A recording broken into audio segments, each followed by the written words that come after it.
You're going to see it on it. You're just seeing it right there. You're not going to develop it. So what would you want to do? People can really do that. They're not giving mortgage. You can't Bridge service. Yeah. We on? Please rise for the Pledge of Allegiance. That's a great question. How many people? I pledge allegiance to the flag of the United States of America and to the republic for which it stands, one nation, under God, indivisible, with liberty and justice for all. I will call this meeting to order. This is a regular meeting of the City of Milton Planning Commission. I am Peyton Jamison, Chairman. This is a 7-member commission appointed by the City of Milton Mayor and City Council, created for the purpose of holding public hearings and making recommendations on rezoning, use permits, concurrent variance applications, comprehensive land use plan and plan map, and other related plans, and amendments to the zoning ordinance. Allow me to introduce our members. To my left is Fred Edwards, Garrett Burchett, and to my right is Chris Doty, Mark Bittner, and Noel Carpenter. The petitions will be heard in the sequence listed on the posted agenda. I would like to acquaint you with some of the rules and procedures conducting this meeting. The applicant and all those speaking in support of an application will be allowed a total of 10 minutes to present the petition. The applicant may choose to save some of the time for rebuttal following the presentation by the opposition. The opposition will be allowed a total of 10 minutes to present its position. If time remains, the opposition will be allowed to rebut. Since the burden of proof is upon the applicant will be allowed to make closing remarks provided time remains with the allotted time. The staff of the Community Development Department will be keeping track of time and will inform you periodically of the remaining time for your presentation. Each speaker must fill out a speaker card before speaking and leave it with the staff member of the Community Development Department. All speakers will identify themselves by name, address, and organization, if applicable, before beginning their presentation. When an opponent of a rezoning action is made within 2 years, immediately preceding the filing of the rezoning action being opposed, campaign contributions aggregating $250 or more to a local government official of the local government which will consider the application, it shall be the duty of the opponent to file a disclosure with the governing authority of the respective local government at least 5 days prior to the Planning Commission meeting. A violation of the relevant state statute constitutes a misdemeanor. Therefore, if you have contributed $250 or more to a council member and you have not filed a disclosure prior to the Planning Commission meeting, the city attorney strongly suggests that you have someone else speak for your point of view. Each application has been properly filed with the Department of Community Development. Signs have been posted on each site. The matter has been advertised and notices have been mailed to property owners affected by this zoning as required by the Milton zoning ordinance. The Planning Commission's recommendation will be forwarded to the City of Milton Mayor and City Council for final disposition. The Mayor and City Council hearing will be held approximately 3.5 weeks from this hearing on the third Monday of each month at 6 p.m. in the council chambers. The Community Development Department has reviewed each application in conjunction with various agencies and departments, both internal and external to the city. Staff's recommendations, findings, and conclusions are here before us in written form, which has been made available to all petitioners and to the public. Demonstration of any sort within the chamber is prohibited, so please refrain from any applause, dialogue with the person speaking, or outbursts. Please turn off all cell phones or place them on silent. All remarks will be addressed by the Planning Commission. Please show the same respect to the person speaking that you will expect to receive yourself. In addition, the applicant shall not submit material to the Planning Commission during the meeting unless requested to do so by the Commission. All material that you wish to be reviewed by the Commission in consideration of your application should be submitted to the staff of the Community Development Department to be included in the normal distribution of packages to the Commission. Finally, to the applicant, if your petition is deferred in accordance with the Milton zoning ordinance, you are required to update or obtain a new sign for reposting. Failure to update or repost will result in further delay. There are no exceptions. At this time, I'll call for general public comment. That's public comment for anything that is not on the posted agenda. I don't have any general comment. Okay, I'll go ahead and close public comment. Approval of the March 23rd action minutes. I make a motion that we approve March 23rd Planning Commission minutes. I'll second it. I have first and a second. All those in favor, please say aye. Aye. Opposed? And Kathy?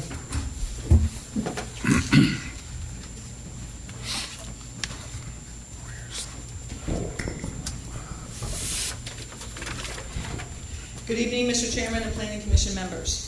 The Milton City Council has asked the Planning Commission to come up with a list of criteria to identify which types of lands, areas within the city could be acquired in order to preserve green space for its citizens' use. The criteria would be used to acquire conservation land through fee simple acquisition, conservation easements, transfer of development rights, grants, or land donation. The council is considering a bond among other possible funding sources to acquire some of the areas that would be beneficial to citizens based on these criteria. Please note that the criteria will be used to help guide future decisions on which types of areas to acquire. The criteria should not identify any specific parcels of land or addresses. The council has asked the Planning Commission to heavily involve the public in this criteria gathering task by eliciting public comment and input regarding the citizens' green space needs and desires. To that end, the Commission and City staff have solicited public input in a variety of ways, including a series of 4 Planning Commission meetings and work sessions on March 10th and 23rd, and April 14th, and the meeting tonight on April 27th.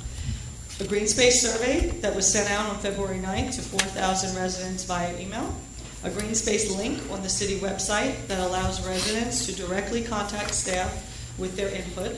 Signs, posters, and flyers throughout the community to solicit public input.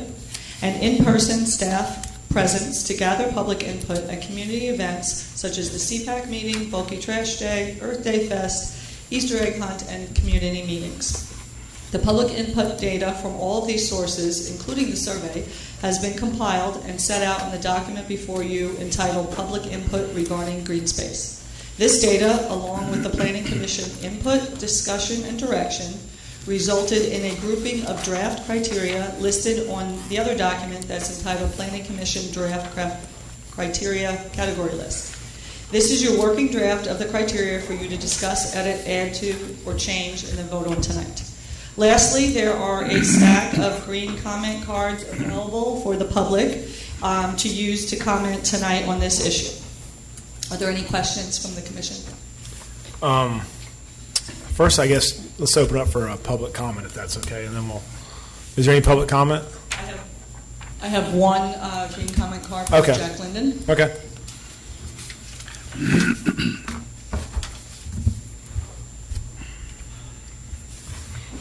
Good evening, Commissioners. My name is Jack Linden. I live at 14810 East Bluff Road in Milton.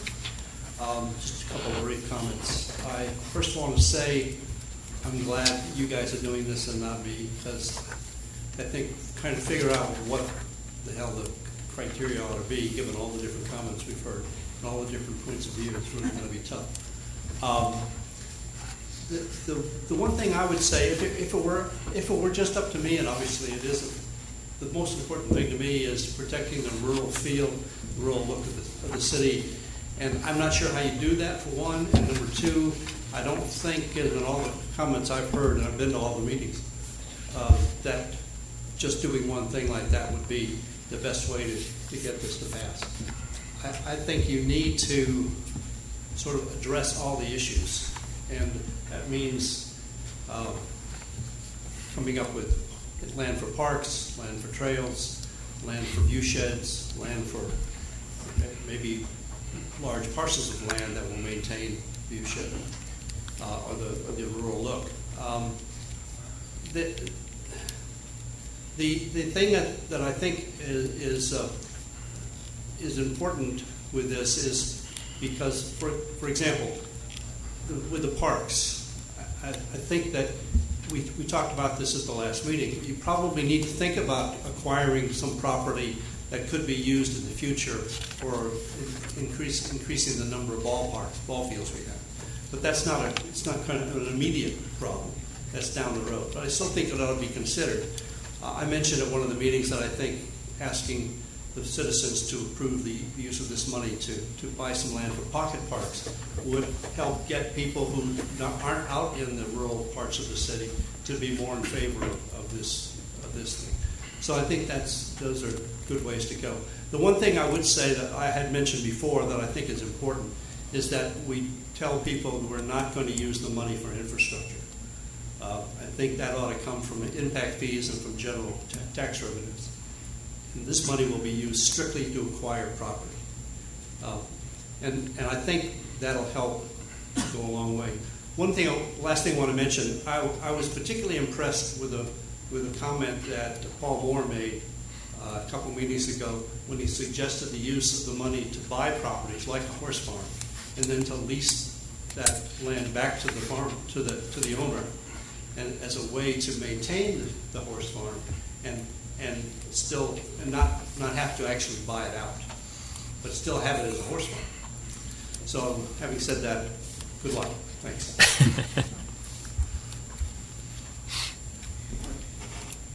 Thank you, Jack. All right, do y'all have any questions for Kathy as we go down through this list, or does anybody have any significant or any changes or suggestions from the current list? Does everyone in the audience have, Jack, do you have a list of do you have this? It's over on the table up there. There's a packet with the list is right on top on the packet. So if I understood correctly, the people we hired to draft the actual wording that would be when we vote, they'll take all this and not all of these things would be, put something like that. but And, the kind of the essence and some of it could be in there. Yeah, and the try to wording capture it. Of the bond language is very specific, and there's legal, restrictions Right. and all this kind of stuff. But yeah, so some of this could go into that. I missed your question. Fred was talking to me. What was your question? I'm just curious how this is going to be incorporated into what people see when they go into the voting booth. Right, got it, yeah. Yeah, and like I said, and that hasn't been determined yet, but I would assume that parts of it would be. We have bond counsel that's going to help us with the wording, as well as a consultant that's going to help also with the wording, which is very important, the wording. And I would, assume that maybe some of this would go in there in some way, but I don't know yet. Yeah, I mean, I would imagine, I don't know what percentage, but maybe a lot, maybe not. That's the first time a lot of people may even see it. Right. Is when they're in their voting. Right. Going, oh, wait, what's this? And then start reading through it. Right. And then the more detailed list of this would be used if the bond passed afterwards by Gotcha. the committee that Okay, gotcha. acquired the land. So this is very specifically for that afterwards, but also the essence of it can be used in the bond. Okay. Question. And if I can also add to that, Mr. Chairman, is that not only for the question, but also educationally, as we move from this period to November, to educate the public in terms of what will be in that, entailed in that bond issue, which will be probably much more detailed than what you'll read in that question. Right, okay. Yeah, one of the things I think it's necessary that people know well in advance of the vote what the money will be used for, and that way I think you increase your chances, maybe, of getting the bond approved. The only really thing I guess I'd change on what we have is the bottom one is tools for land acquisition. In my opinion, that's kind of separate from the bond. I mean, that's something the city can do separately. And I know the bond can purchase it's almost like what can the city do with the bond funds? Fee simple purchase, conservation easements. They can do purchase transfer development rights, but I feel like all the other stuff are just other options the city can do. So in my opinion, that's almost like should be a separate thing going forward. What do y'all think? I think it's kind of confusing. Yeah. But I don't know what this has to do with bond criteria, I guess. And the one thing I would change in how you present this, and maybe this is just me being picky, is that take the factors used in implementing criteria and put it at the top instead of afterwards. That's a good idea. Because to me, that's important that people understand what the implementing criteria really is. And then you can go through the different categories. Okay. And that would be important if you're putting it out to the public for them to see what we're doing. Okay. And as far as the tools go, as I was saying to Peyton before, these came up in our discussions, and they didn't fall cleanly under any of the criteria. So, but they didn't know where to put them exactly. Yeah. So it's kind of like this is public input, and should we give this to the city council in some way? Not really call it a criteria, but that's up to you all if you want to not include that, just because, like I said, we've had a lot of public input, and probably more than the city council will get. We have more public input. Oh, I think it needs to go forward. Absolutely. I think it needs to go Go to forward. them. Yeah, but just, maybe just like on a separate page saying other tools. You know, it's like, because I just feel like this is confused, the tools for land acquisition is confusing the bond itself. It's almost like Okay. these are other things the city can do in conjunction with the bond, and maybe for city council to start addressing these issues in the next few months up until the bond too. I don't know. But I think they're two separate things. Yeah. Okay. I'm with you. Agree. Kathy, do you have an extra copy of that there? Did you get? I got a partial. But I can get, I think it's on the back. On the back. It's on the back. This? it's, a- I don't think so. it's just this one page, front and back. No, it's like a 3-pager. Okay. We're supposed to do two Thank you, thank you, thank you. I got it. Got it? Yes, ma'am.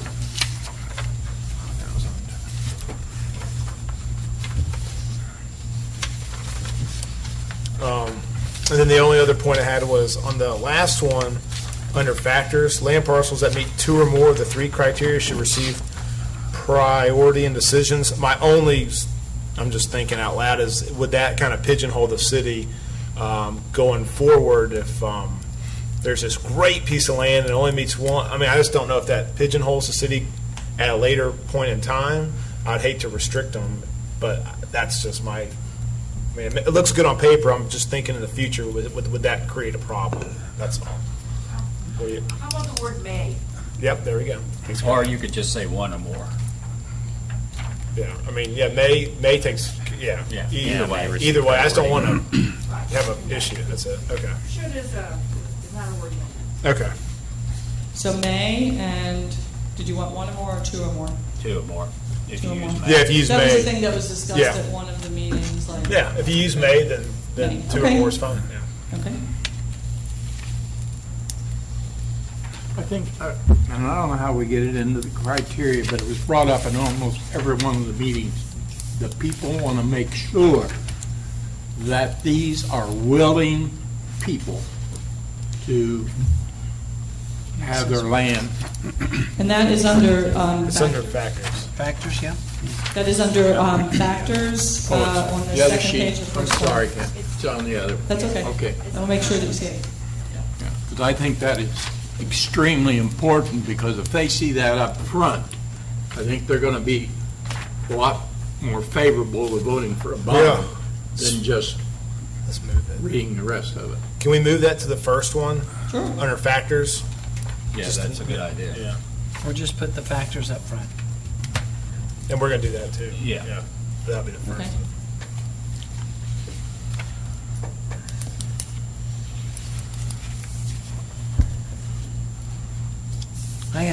You guys might have covered this, but under that factors, where it says clear cutting of trees shall be avoided, can you just make it like shall not be allowed at some point?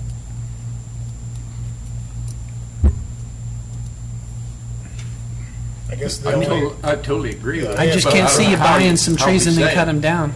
I guess the only, I'm trying to think in the only issue is if they, let's say the city wants to acquire a passive park, and let's say they need a clear cut, a quarter acre for parking or something, so maybe you can word it, Well, shall be avoided where possible. I don't know, how, you understand what I'm saying? Like, it should be avoided, but I'm sure there's going to be a, There's going to be instances where you can't avoid it. Right. For So like- where possible. Good. How about allowed only as absolutely necessary, or as, Absolutely. Maybe something along those lines? yeah. Because we pretty much don't want to allow it, but we're allowed only under certain conditions. Correct. And, I I don't know. just think we're killing ourselves. Exactly, yeah, so should like the certain conditions, But then you got to define the What are the conditions? Now, All right. you- I think by well, saying where possible, Yeah, or as deemed appropriate by the community development director. Yay. there you go. Just so that subjectiveness can be delegated to someone who would have the authority to. no, that's, Look on a case-by-case basis. Maybe we're clear. And it doesn't have to be me, it could be Carter. Like, the idea is I think there should be some position of that, so I'm certainly willing to do it. Where- Is that okay, Noel? I'm good with that. Okay. As long as somebody just, As deemed, shall be Avoided. avoided as deemed appropriate by the community development director. yeah. as needed to actually, for the overall improvement of the property, where, it's all trees, but you have to cut, quarter acre out for parking where it's needed to develop or Enhance. enhance the property. For like, That's the only time you wait to do, Yeah. cut the trees down. And that's not really clear cutting, that's kind of Yeah, that's selective, what I'm saying. that's It's not- selective cutting. and so that's what I'm Yeah. wondering, is like, what's the definition of clear cutting from the city? I know what it is for me. Across from Cambridge. Yeah, there he is. And that's what I'm so, What our definition, I was just curious, so I'm curious to where we could go down Noel's path and just say absolutely not, but I just want to make sure that, we don't kick ourselves. yeah. Well, you would. And that's. Not now, I don't want you maybe, to box but yourself later. into a corner. Right, exactly. Yeah. I think you know what our intention is and the city's intention. Just to meet the needs of the approved projects. That's when it shall be allowed, to meet the needs of that approved, because that project's going to be considered widely before you actually do it, whatever one it is. That's true, too. And we're going to look at a plan, or, and you're going to say, yeah, that looks good. So to meet the needs of the approved project as deemed appropriate by the community development. Yeah, I mean, it's going to, It's good. We'll Shall be clean that avoided. up. unless- Yeah, just Yeah, clean yeah, it up yeah. and make it to where Okay. it's not our intended, we wanted to avoid it at all costs, however, We it's know deemed there's appropriate. instances where you can't avoid it. Thank you. No more than 20%. Still want me to look up, I'm looking up clear cutting. Sure, while you're looking it up. Or you can go on, it's like. you can just take the word out, clear. I'd just like to emphasize That's all I more have. for a land acquisition for potential future recreational use, that we have to bring in other people and other aspects of it that are going to look down the road for parks, for more parks. I mean, make Milton, instead of going to Forsyth or Cherokee, Milton only has, Bell Park as a recreational park. We need to create more so that as the traffic gets worse, people don't have to travel so far, so they can bring their kids to Milton and know there's a park to go play baseball or soccer in Milton, where, a couple miles from where they live. And I think that's important. It's not going to happen right away, but if we do that in 10 years, how much of this land will be left in 10 years? So we have to start looking at that now, to me, and just acquire that for future use. Is this part of that, is that part of this? It could be. So that's, That's the Could question. be. so yeah, I kind of go down Mark's path as far as, we obviously are lacking active park use within the city. And I think, as I have 3 young kids, I think I can see that on a weekly basis. However, my only issue is when the city council gave us this, I think when this community wanted green space, I don't think they wanted us to acquire a park to clear cut for ball fields. I know the city just raised the impact fees quite a bit, and that's going to go to parks. So I guess my issue is that when the city council gave us this, I don't think their intention was that. That's only my concern. I think passive parks works. I know we have a lot of that already. I think we do need more active parks, but I think that's probably a different discussion for something else, probably. That's just me. Yeah, this is a green space bond. Green space is green space. It doesn't include active parks. That's kind of what I was thinking. I agree. And I agree with you that we do need them. Oh, yeah. So is there any changes on that, or? Yeah, it's just keep it as, Yeah. what does it say right now? Parks includes passive and/or in there. mostly unimproved natural state park land. I mean, I think that's appropriate for what this council instructed us for. Yes.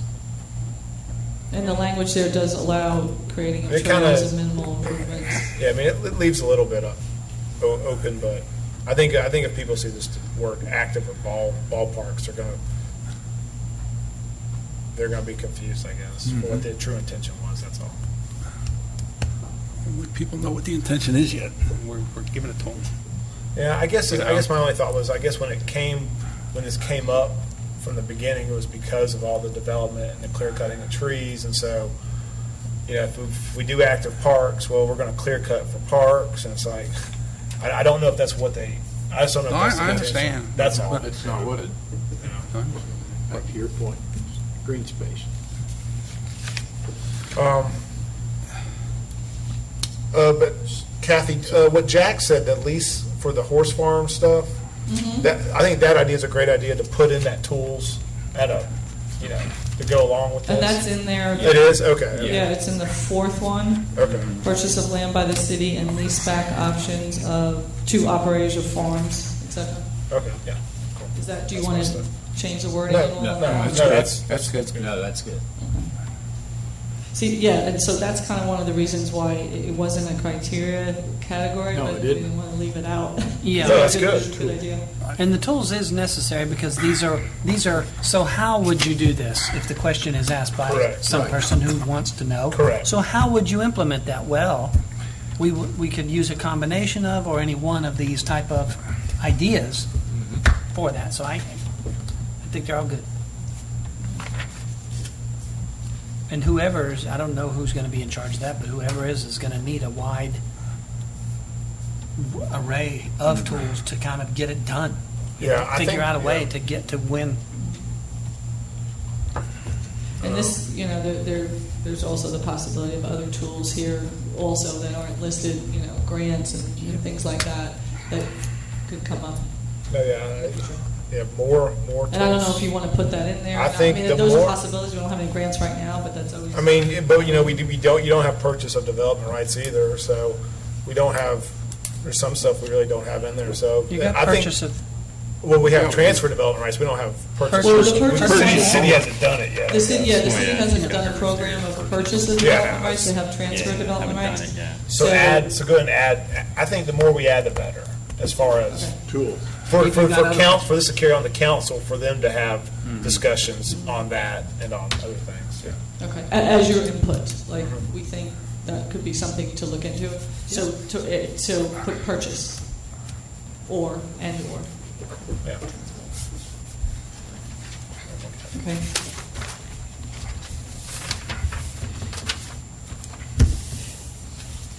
Any other comments? I do have whenever you guys are done, All or right. whenever you want, I do have another public comment card that I just.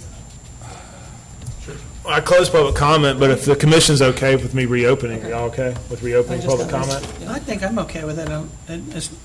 Sure. I mean, it's not like we have 50 Go. people out there. Let's go for Might as it. well hear it if we're going to All hear it. right, so I'm going to reopen public comment. So, Jack, I know you were waving if you want to talk to with Julie. So, Oh, I have the card from Julie's Allen Bailey. okay. Okay. Yes. Yeah, thank you so much for opening it back up. I was working and couldn't get here right at 7. Just a couple of things, and I realize it will be some of the topics you may have already touched on. So I'm just going to go back to page 1. So if it's redundant with what you've already discussed, please forgive me, but I'll go ahead and try to be quick. Where it talks about land acquired should be mainly buildable. My question is that measurable? How do you distinguish between mainly and small? I think those are somewhat generic. So I wonder if there should be something that's more measurable than mainly and small, because depending on who's interpreting that, what I might think would be a small amount of non-buildable land versus buildable land. So I would ask you to maybe consider that. The bullet, and this is all under factors used in implementing criteria. So that was the bottom of page 1, the second bullet point. Going back up to the first bullet point under factors used, again, same page, same section, where it talks about clear cutting of trees shall be avoided, and I know I just benefited from your discussion on this. I'm just not sure if what was just added is sufficient. That's just from my perspective. It seems that it still appears somewhat vague. Before you began to discuss it, I wrote down the word prohibited, just because if our mission is to prohibit clear cutting, I think that the city needs to be the model to not clear cut. So if we expect those developing in our community not to clear cut, I would hope that we would expect our own city not to clear cut. So maybe there's something a little more gentle than prohibited. but it seems to me that avoided is not strong enough. And while I appreciate that Mrs. Fields or whomever would be her eventual predecessor, unless she wants to work with Milton for the next 40 years, which she might, and I hope that maybe she does. But there could be somebody in the future that wouldn't interpret the intent of this evening if we fast forward. So I personally think that that language needs to be stronger. If you then flip to the back page, and I know you started to talk about this, where it says land should be acquired, to me, I think the legal language should be shall be acquired from willing landowners, where you could have the statement that says there shall be no eminent domain. To me, it needs to be strong, it needs to be clear, and I still don't think it's clear enough. I could misinterpret should if I so wanted to. So I would ask that you consider, please, converting should to shall, and I think adding a clause or an additional bullet point that would say there shall be no eminent domain with the use of these funds. Under tools for acquisition, I surely support adding and letting that be as exhaustive a list as makes sense, just from a conveyance of knowledge. In so doing, I would ask that you please add putting the Birmingham Park into a permanent conservation easement or trust, and or any other city land that would represent passive green space. Again, and I've stated it before, and I know other members of the community have, but I think, again, we need as a city to model our expectation of green space. And I think unless we can basically indicate to citizens that we as a city are willing to put our green space that we already own into a conservation trust, as one citizen, I have a tougher time wanting to vote for additional taxes when we already own green space and we haven't yet put that into a conservation trust. So I appreciate your work on this. I, of course, support green space, and I appreciate your consideration of my comments. Thank you so much. Thank you. All right, any more public comment? All right, I'll close it. And any other discussion before we move forward? Any of those changes y'all would like to make? I think shall. Shall. I'm fine with shall. So am I. After land shall be acquired from willing Yeah. landowners? And, Okay. and there is a difference in those wordings, so I mean, Yeah. shall That's is, fine. shall and should, Yeah. different mean, you know. Oh, yeah. different meaning. Okay, shall? And and just since we're staying on that one before you move to discussing those other ones, I see that there would be no harm, at least from my view, on putting a sentence about eminent domain, just to kind of put that to bed Absolutely. for any of the citizens. That's what I said It costs originally. us nothing to do it at this point, unless somebody knows of a reason why it would harm us in some way. I guess the only thing I can think of is if we get the city in a bind and, we want to connect a trail. You just use different funds. Then you do it a Just don't different way, use but the- not, yeah, just not use with the Green this. bond. space bond. Not with Oh, it's this. just not green Just space not bond. the green space bond. Yeah, that's all Figure this out is another about. You would have Then to that's- figure another way. then that's easy. Yeah.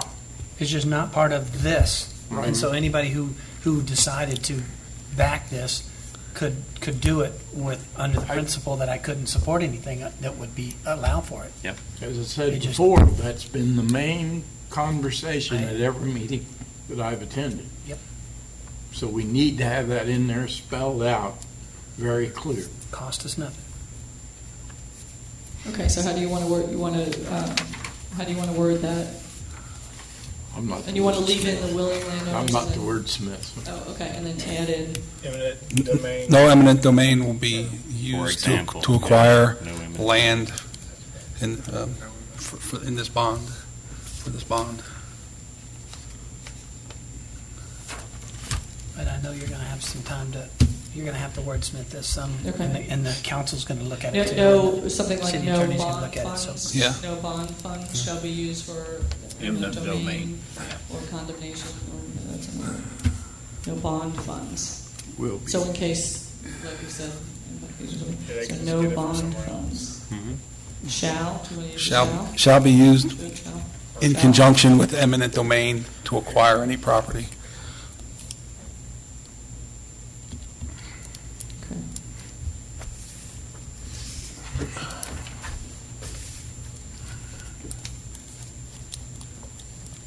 And one of the other issues that was brought up was about the amount of land that could be buildable. And if you wanted to set some parameters on there, you could say 80-20, no more than, that it's just, you're just going to have to come up with some kind of percentages, otherwise it is going to be subjective in every case. And I will tell you that You may need some latitude there. No, yeah.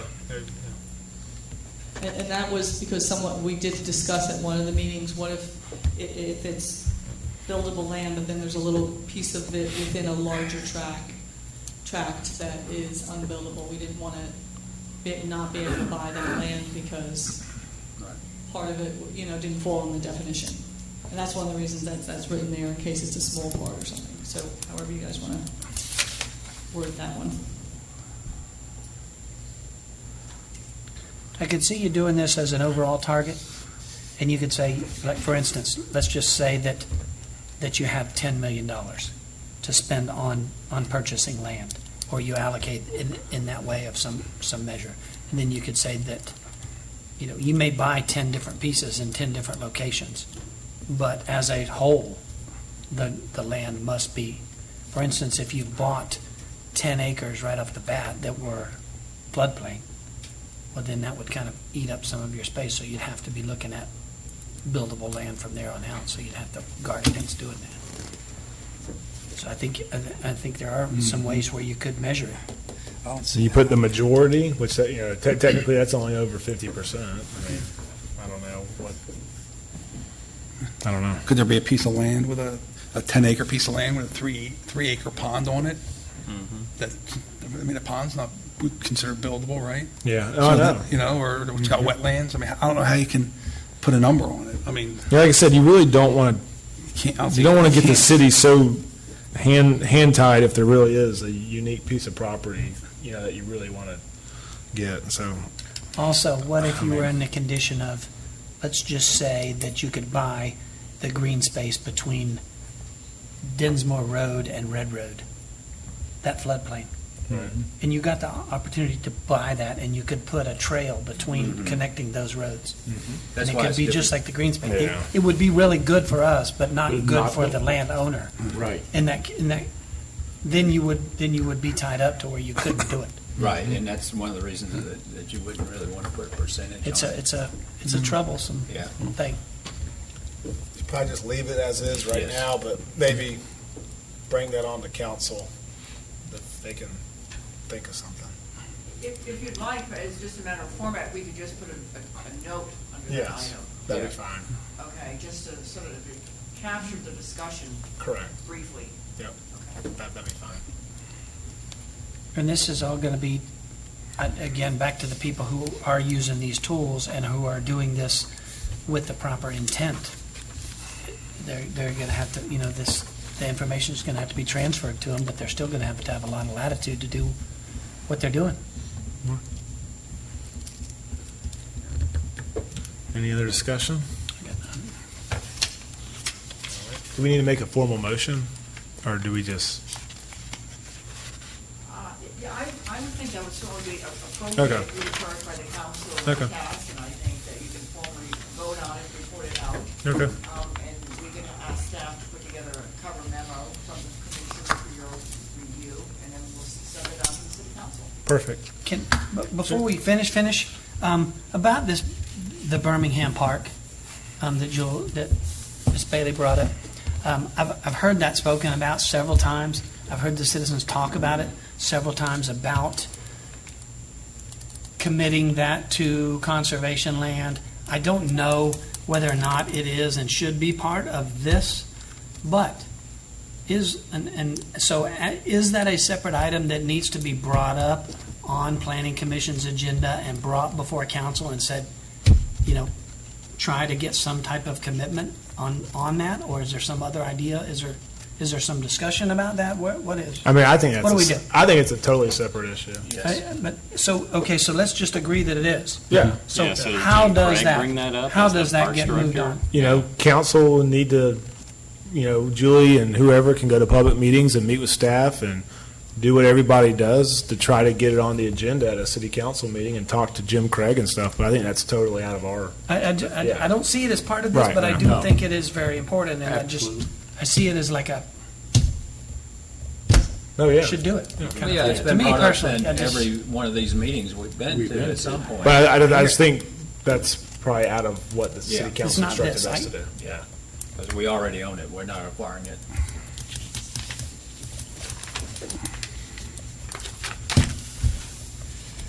All right, I'm good. We good? All right.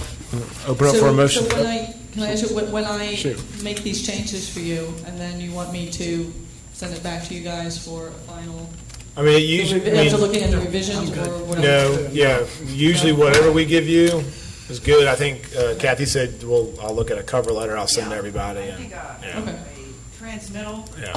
But we're all on record of yeah. everything. Yeah. Formally transmit it after you vote, you vote to transmit that vote and your comments on the city council in terms of your process.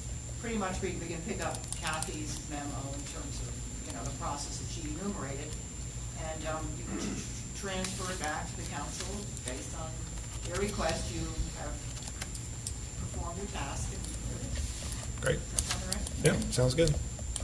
Because this is by no means the final. All right, motion?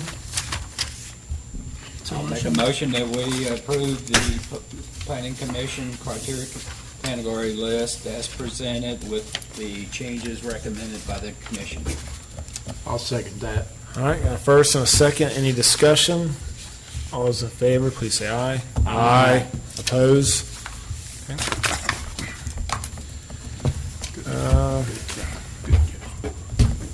Guess this is Carter.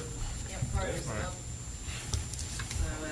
The next item is discussion regarding chapter 48, street sidewalks and other public places. Do you have any comment, Carter, comments? Any public comment? Nope. Okay.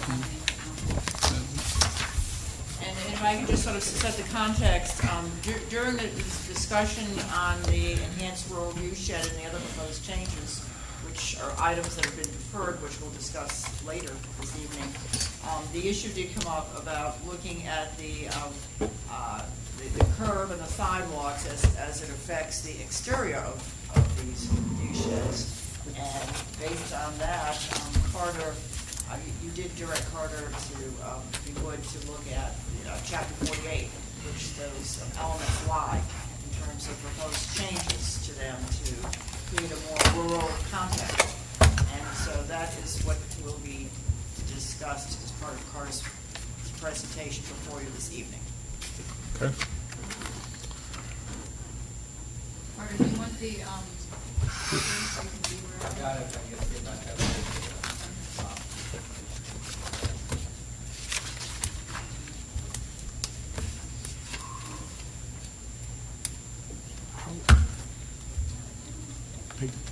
How are we going to do this?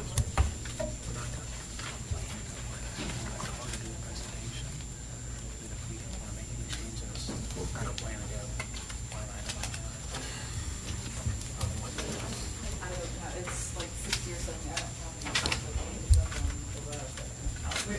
Which one is this? Carter's? Yeah, here. Yeah, one here.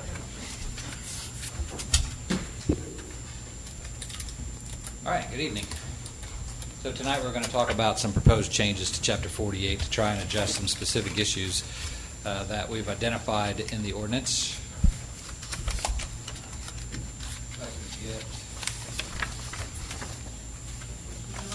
Where's your son? He already, son left? He got a reprieve. So before you, Carter, if you start, maybe we can have the public comment after you go over it. So Yeah. Yeah, I think I do have one. Okay, we'll do it after. That way. We'd like to do it. We'll do it after. So tonight we're going to discuss 4 particular items of the ordinance. If there's any other questions on some of the changes that we've recommended, I'm more than happy to discuss those, but we were going to focus on these 4. These 4 were relative to entrance requirements to residential subdivisions and the auxiliary turn lanes associated with that. That would be the left turn lanes and the decel lanes, gravel roads, and then sidewalks and trails. Mr. Chairman, if it's okay, Dr. Maloney, Ryan Maloney, is here tonight. He was kind enough to come. He was chairman of the Trails Committee when the Trails Master Plan was developed. that if we had any questions for him on the historical context of some of the things in the presentation tonight, yeah, he was willing to come and try and give some historical context to that. But in light of that, would it be all right if I skipped to the bottom of the presentation and went through the trails and sidewalks section in respect of his time tonight? Sure. Sure. Okay. Just tell us what page you're on. Okay, let me zip down to it. I should have stopped where I was when I was messing around with it. Don't look. I don't want to preview anything. You don't want to mess up the surprise. Exciting.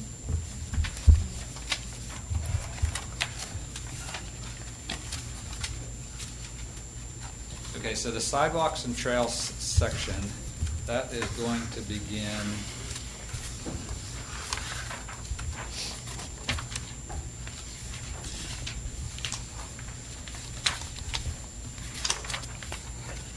Looks like page 60.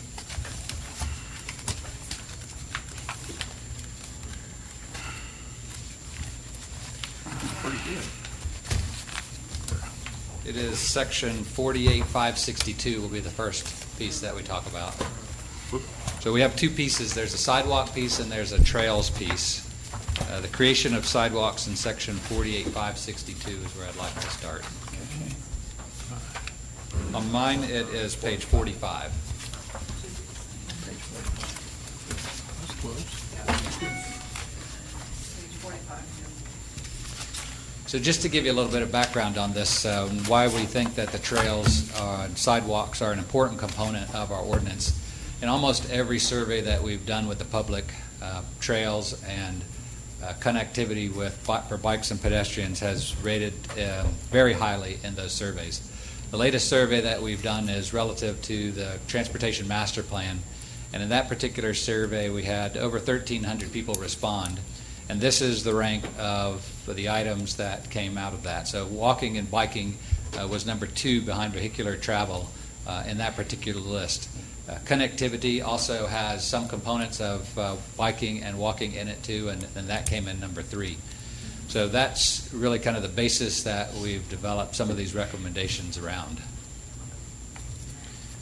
When we look at the results of the survey and where those came in, you can see on this the green dots would represent where requests for pedestrian improvements come in. The pink dots would be bike improvements, and obviously blue dots are roadway improvements, and not necessarily relative to this discussion, but just to give you some information about how that survey data came into us. So when we look at section 48-562, what we've tried to do with this is to limit the requirement of sidewalk installation to within a half mile of a school or public park. There's a couple of reasons for that. 1.5 mile is a distance that we feel is very walkable, and walkable under many different types of conditions, and it's also included in our sidewalk scoring criteria when we look at it through the CTP. So when we break that down a little bit, the stars represent all of our parks, public buildings, or schools. The brown dot around each of those stars would represent a half-mile radius, and the green dot around those stars would represent a mile radius. So under this ordinance, any new development that came in would be required to install sidewalk if you were within that half-mile radius of a park or a school or public facility.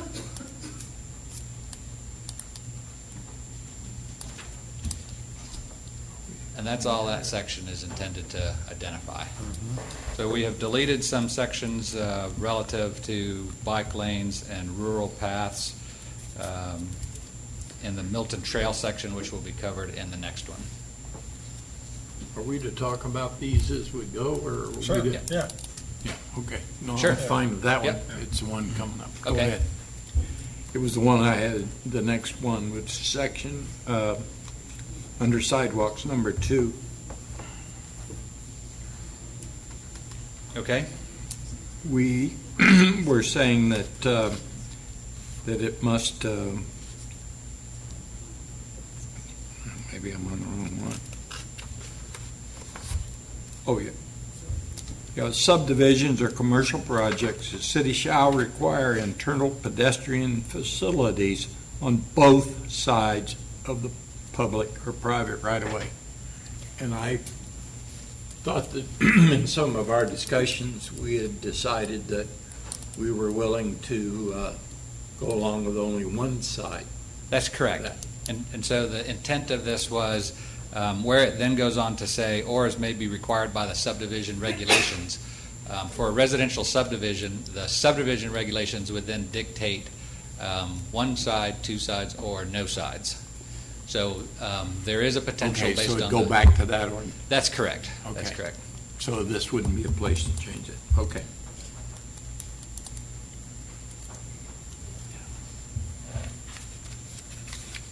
Is the subdivision regs the internal though? Yes, sir. Okay. I think Fred was talking about the external. Right? Is that what you're talking about? No, You're talking internal. about Internal. Internal. It says internal. Yeah. So externally, what you would see within the half mile of any of these facilities would be sidewalks on both Both sides. sides. Got it. That's- Okay. No, I Or understand. trail, Yeah. or trail, if a trail Right. is identified. No Yeah. problem. Got it. Okay. Okay.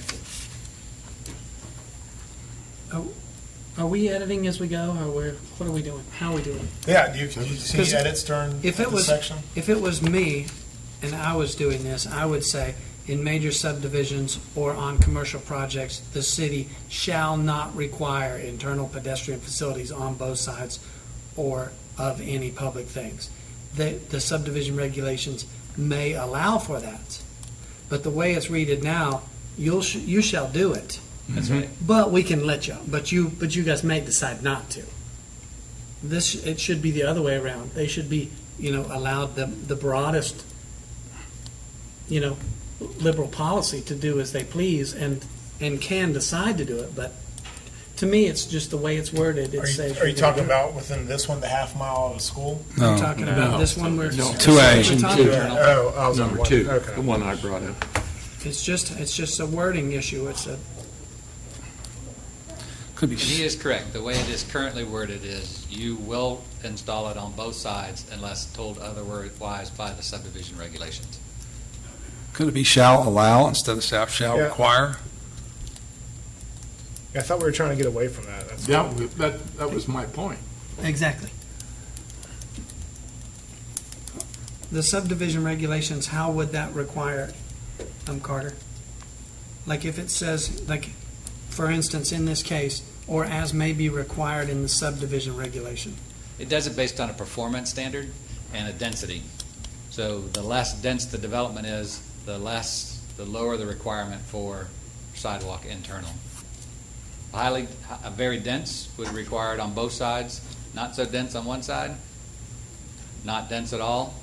There's an option not to do any sidewalk internal. I think. But- No.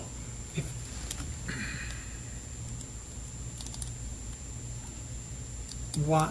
I say leave it up to the developer. Well, no, I mean, no, go ahead. Why is it? Yeah. Why is it being taken care of in two different places, and why Right. can one override the other in any case? Either it should be here, or it should be there. We don't. To me, I don't know why I would need it in both places. You could simply put as required. Sidewalks shall be installed as required by subdivision regulations. Period. But then I would like to look at the subdivision regulations, and let's decide on that. Yeah, that's what I said. Is it here or there? You could certainly take out the subdivisions. I mean, this addresses commercial projects too. And the idea is to provide that connectivity, if you wanted to provide that connectivity only within those developments within the half mile, make sure that the connection from internal to the external sidewalks is provided. That's certainly an option too. I'd be okay yeah, I mean, I I'd think be that, okay I with think that. that's important. on commercial. Or, I mean, even, are you talking about, I'm just getting confused on this half. Are we talking about the half mile, or are we talking about any one? Well, if you wanted to take the developments only within the half mile where we are requiring the sidewalk Right. on the external roads and say that those developments now need to provide internal connectivity to the external sidewalk. You know, I think that's important for the ones within a half mile. I mean, the whole walkability to school and stuff. I mean, That's fine, but not two, not on both right, sides. yeah, I'm fine with that. What do y'all think? I will default to my principal stance of, I'm okay, I don't care what they do in their neighborhoods. Me personally. I think they should be allowed to do as they please, as a developer pleases in his neighborhood. In Wood Valley, or North Valley, you don't have sidewalks up and down all the roads. But the people walk Or around in mine there all either. the time. It's just like, it's a beauty in the eye of the beholder thing. And to me, it's not my development. I can choose to move in there or not. I can choose to develop this way and take risks that I may not sell these homes to those people. But I may be the sidewalk building guy. I may not be. It's just not, to me. So you want to leave it as the option? I say that the developers should be allowed to put in sidewalks in their developments where they want to. To me, that's just how. And I would default to that position on most of these things, unless we're doing harm to someone. I just that's just how that's just how I feel. Good point. Well, which is fine, but this is saying that they, Yes. Yeah. that they I was must. about to say, I thought that's kind of what we were trying to That's get away what from. I'm trying to do away with, right. Anybody else on that, so I can get a consensus on this?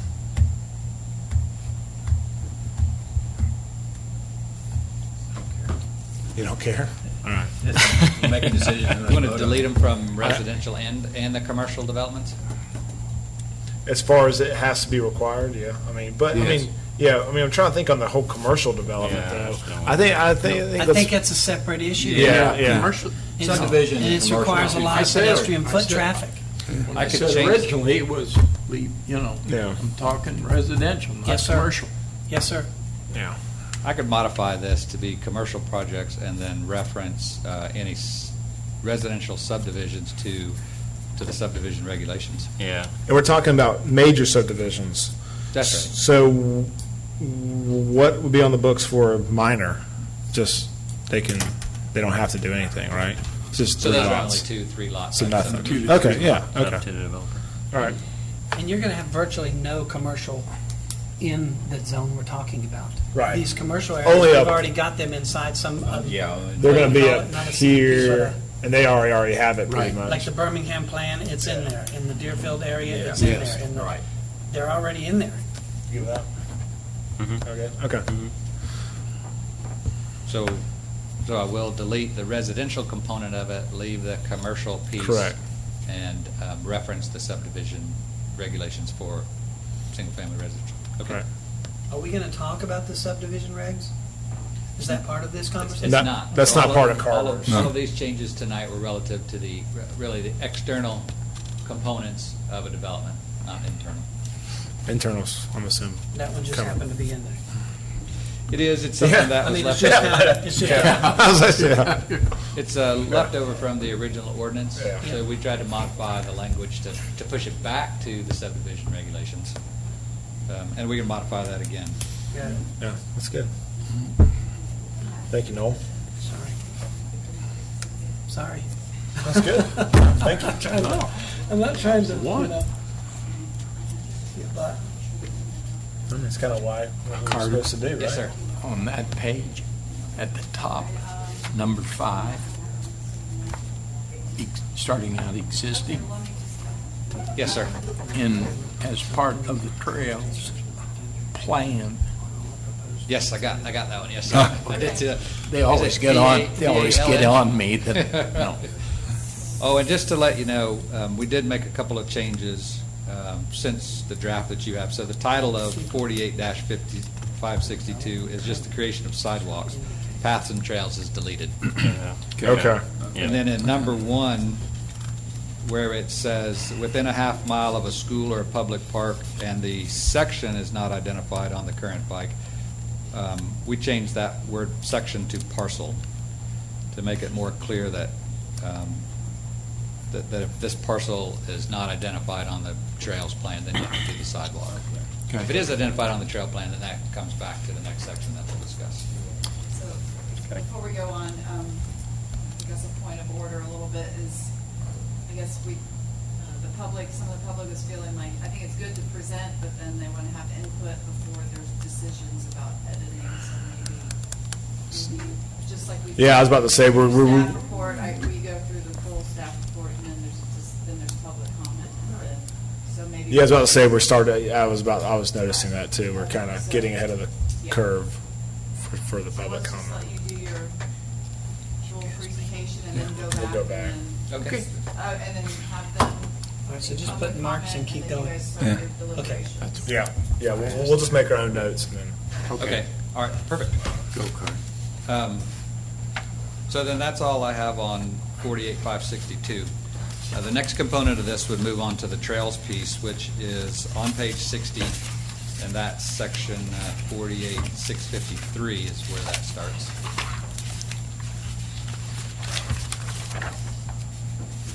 And so the overall component of this is that we have deleted the requirement for development to install the trail as it is shown on the master plan.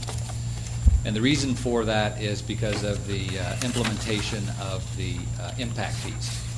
And so because we've developed a master plan, that becomes a system improvement as opposed to a project improvement.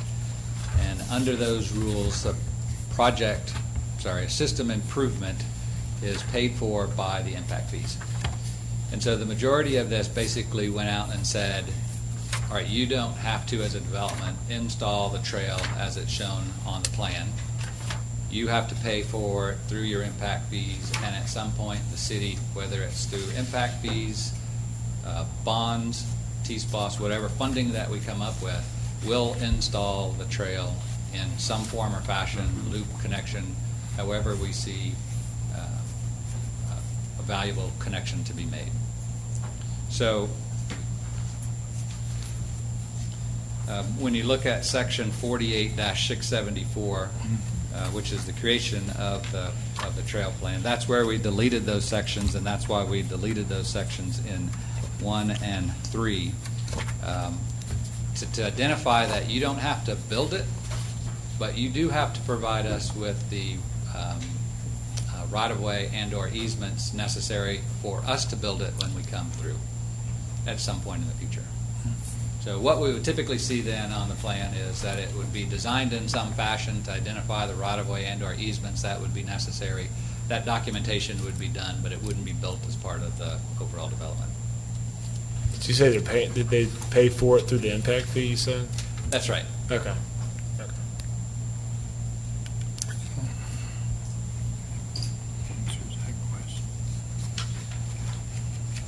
So then when we look at the implementation of the trail system, what we wanted to talk a little bit about was how that trail looked and the typical sections associated with it. So we've got a number of different sections. What I tried to pull out were a couple that were relative to either urban construction, where we had curb and gutter, or rural construction, where we got out of the curb and gutter and had open ditches. And so this would be a typical section in one of our urban areas. And on the bottom is a typical section to try and help you understand exactly what that typical section was. If you weren't familiar with it, I put a picture on the top to kind of represent that section. So in the middle of the typical section, you have the travel lanes. You have curb and gutter on both sides, beauty strip.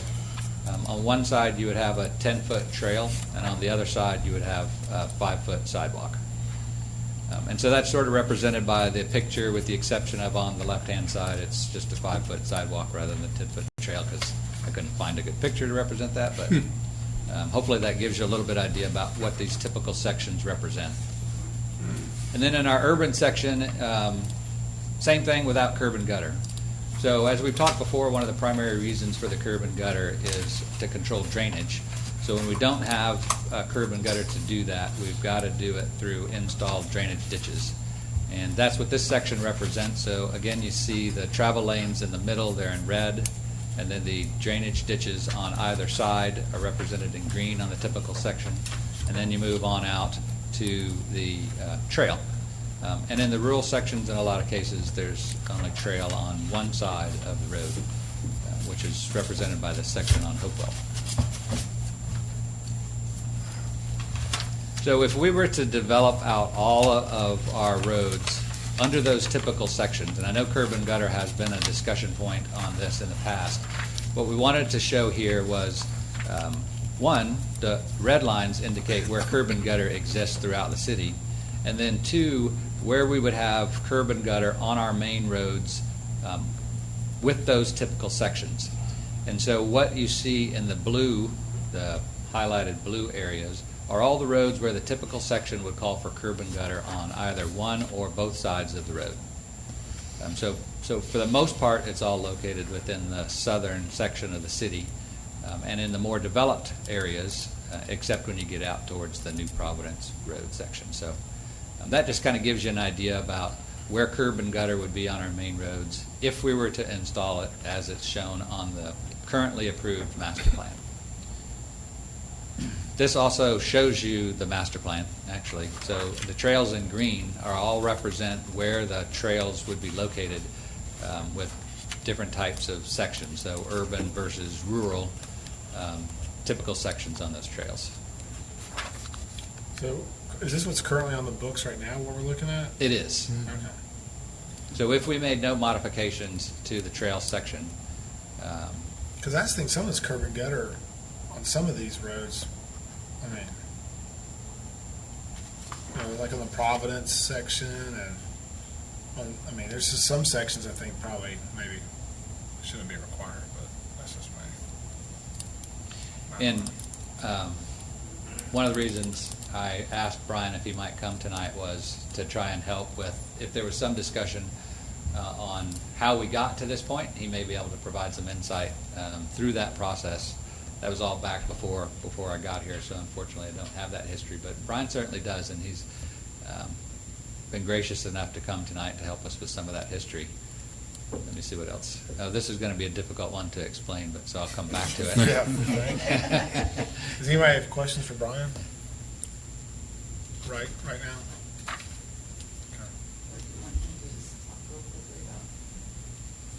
No problem.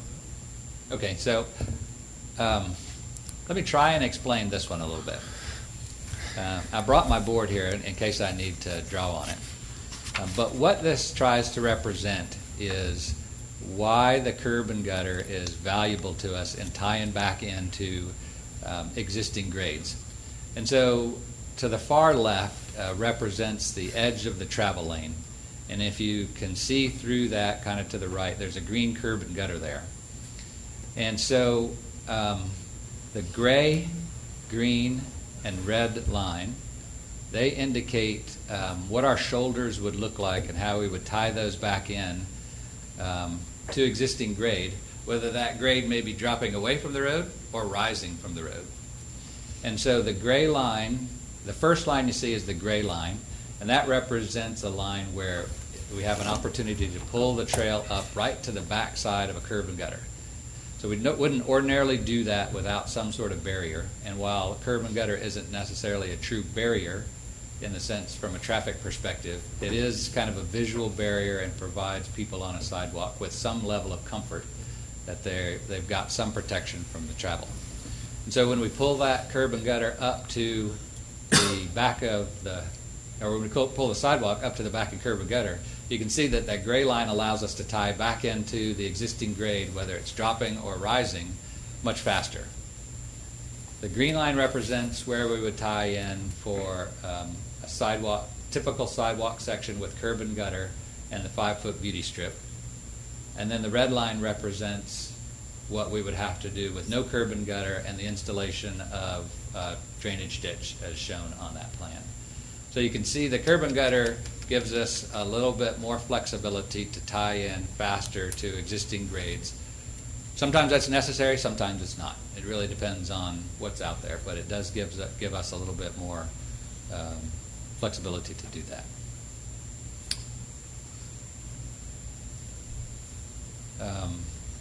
This just represented, I just wanted to be able to show that there are various types of curb and gutter that are permitted. Mainly what you'll see is that type 1 curb, which is vertical face curb and gutter.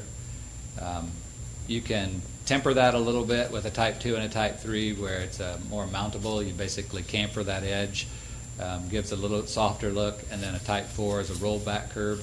We do have some of that in the city, but not a lot. But all of those are options at the development stage for people to use. Carter, Yes, sir. I'm sorry. No, go ahead.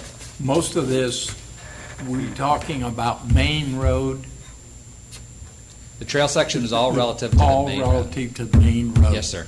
Okay. Yep. And then I did want to show, some of the things that we're looking at and costs associated with them. So just to give you some idea, these would be some of the trail projects that we would look at. And what we were trying to do is, there's been a lot of discussion of our trails and sidewalks to nowhere because those segments are implemented under development schemes, and they don't make a connection to anywhere. And the idea behind that is that the development community puts in as much of that as possible, and then at some point in the future, the city would come back and start making those connections. If we go back and look at where sidewalks and trails currently exist, those connections are very difficult for us to make. We try to look for those quick hitters and gaps that we can fill in, but there are just not very many of them. So as we start to move forward with this and we look at funding either through the impact fees, or you may have heard coming up in November, there's an opportunity for a transportation local option sales tax. Part of those funds would be designated towards the trail system. And so we started to look at where can we make loops, where can we make connections to those loops, and how can we start to build out this system in a fashion that makes a lot more sense rather than having these gaps. And so this was just an effort to kind of look at some loops that we thought made sense and the dollars associated with them. And you can see that, from the city's perspective, they're expensive things to do, and that's why we've looked for the development community to do that in the past, but obviously we're moving kind of away from that. So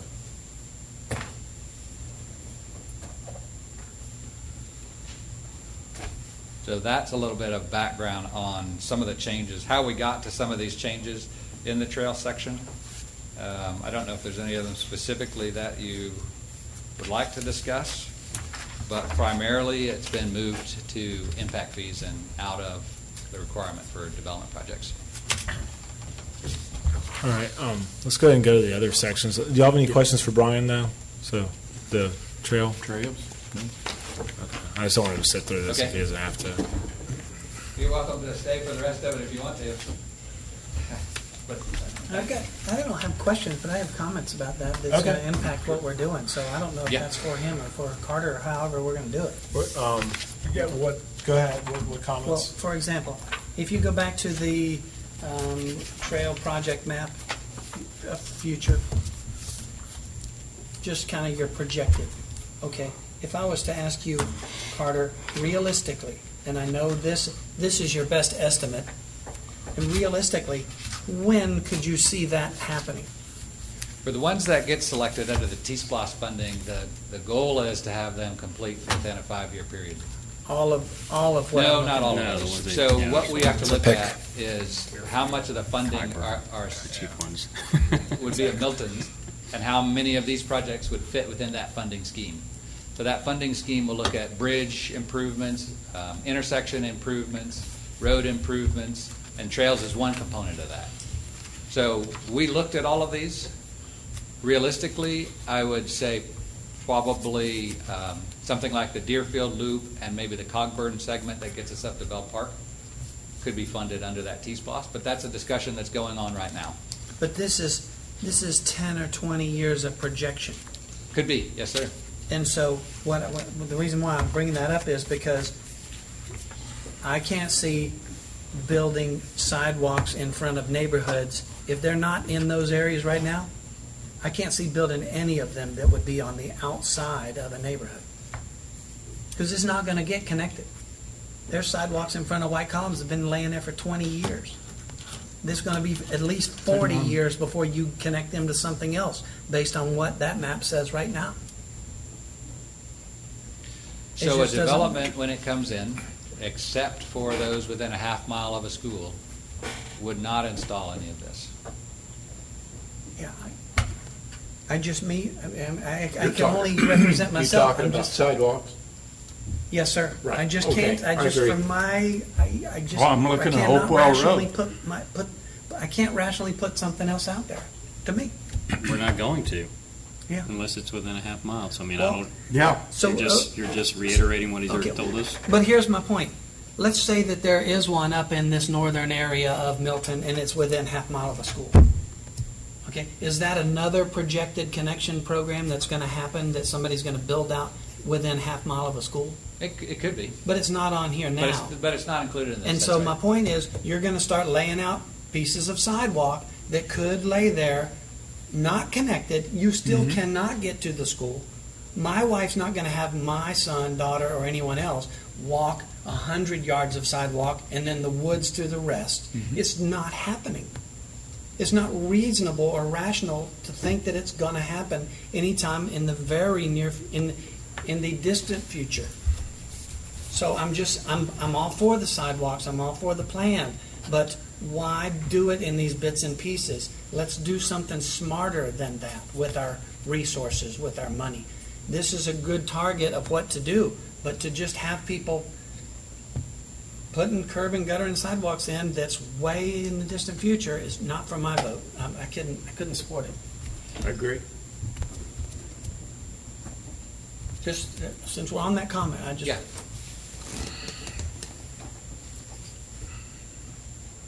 So having said that, how would we resolve that?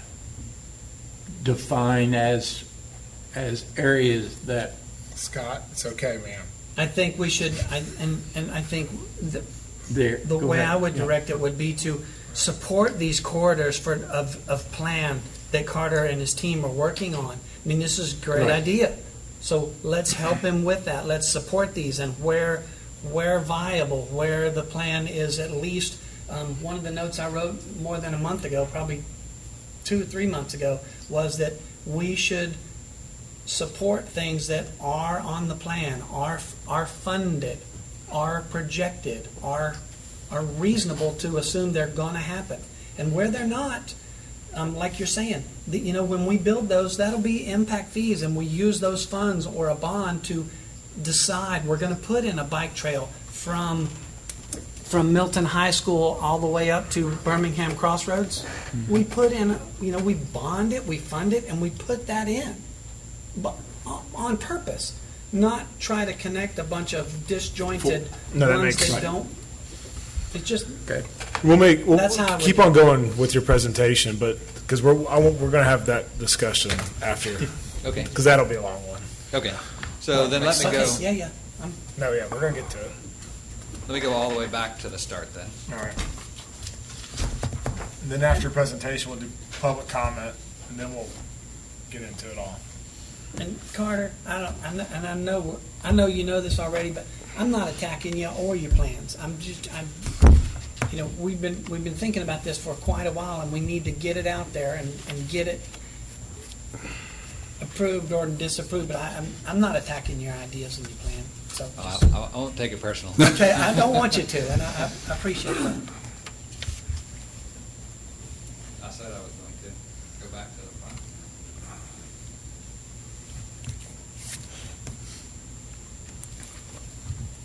Robin, could you go over and just get me back up to the front? On the presentation? Not moving.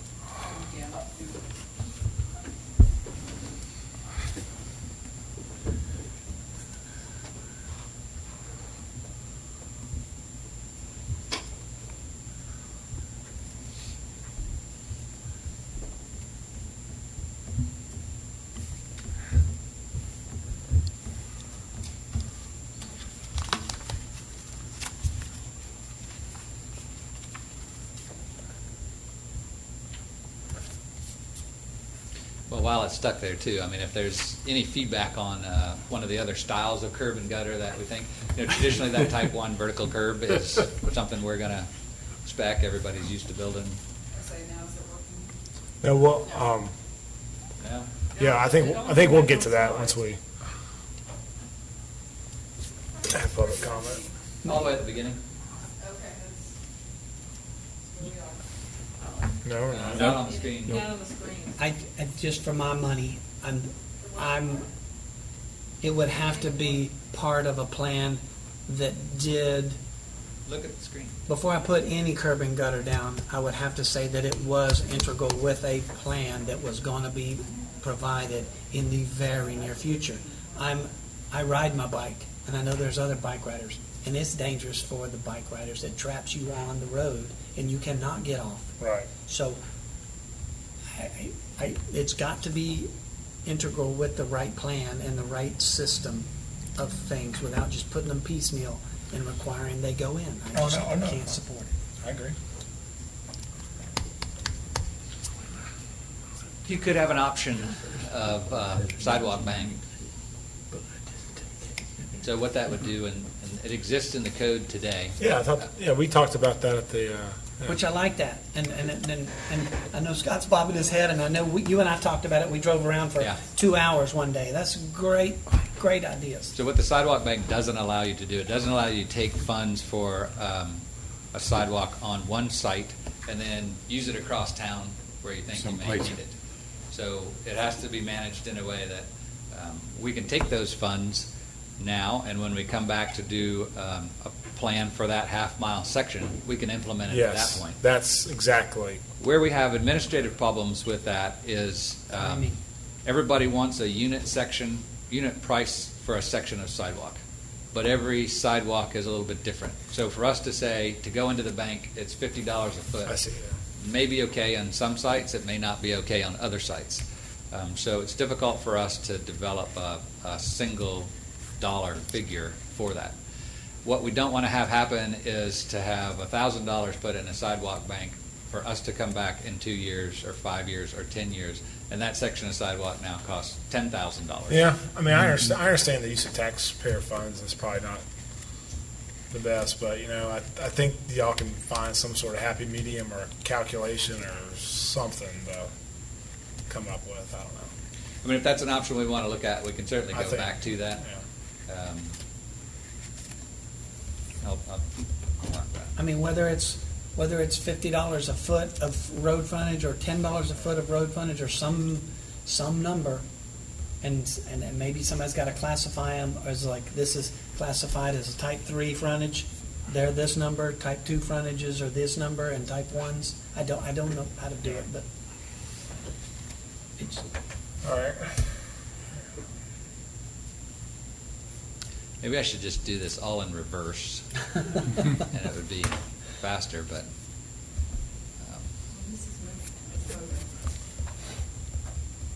We have our IT expert. Slash police chief, slash city manager. Okay. There we go. So back to the beginning. Okay, so the 4 primary sections that we were looking at were entrance requirements, the turn lane requirements, and gravel roads, and we've had the discussion on sidewalks and trails at this point now. Go back to. So what we've tried to look at were the entrance requirements for primarily residential subdivisions. So when we look at some of the residential subdivisions that exist today out there, there were elements of these that we heard some concerns with, and whether it was the decel lane, curb and gutter along the frontage, left turn lanes in some cases, we wanted to try and take a look at all of that and at least provide some additional guidance in our code.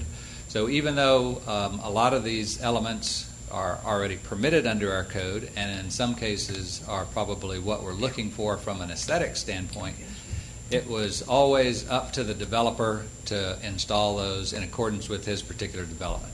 And so we tried to work with them on whatever their entrance improvements they wanted to fit within their development, but there was never really any solid direction in the code that says or mandated that an entrance look in a particular way.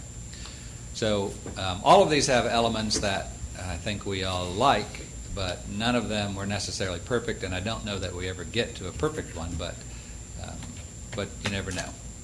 And so one of the things that we looked at, so you could have a couple of different things happening within the subdivision itself. You could have a curb and guttered subdivision, or you could have a subdivision with no curb and gutter on it. And so when we start looking at how we connect those different types of things to the existing road, we tried to work up a couple of details to assist with that, and most of these did come from the Georgia DOT, so they are standard details. But in this case, what we were looking at was a subdivision that had no curb and gutter internal and no curb and gutter on the external road. And so while that tie-in would be relatively simple, what we generally have problems with are these sections in the curves. So curb and gutter is very valuable for drainage, but it's also very valuable for providing positive guidance around curves. And when it doesn't exist, we start to have edge of pavement issues. Some subdivisions, it works. I can't tell you why some people don't run off the side of the road on this one, and everybody runs off the side of the road on this one. It just, some work and some don't. We tried to get to a typical section that worked more often than not. And so in this particular case, what this shows is no curb and gutter, but a 2-foot wide band in the radius of the curves to try and give some positive direction. Mm-hmm. Now, if that's a good way to go, we have not defined what that 2-foot wide band is. That 2-foot wide band could be just a section of curb and gutter. It could be concrete. I will tell you that as much as we try to add some pavement in areas where we have this problem, it just moves the problem further out. And whether you add 2 feet, 4 foot, and in some places 6 feet, it just keeps moving. So Bob actually had a good idea that we try to do something with cobbles in these areas to make it a defined section that when you hit it, you know it. But I think what we wanted to do tonight was come and present these. If they were ideas that we liked and we thought we should move forward with them, we would work further on the details on how it actually works. From an engineering perspective, I would come back and say, curb and gutter is going to work perfect in these sections. Once you transition out of that curb and gutter, it definitely provides that positive guidance that we're looking for around the curve. May not necessarily be the aesthetics that we're looking for.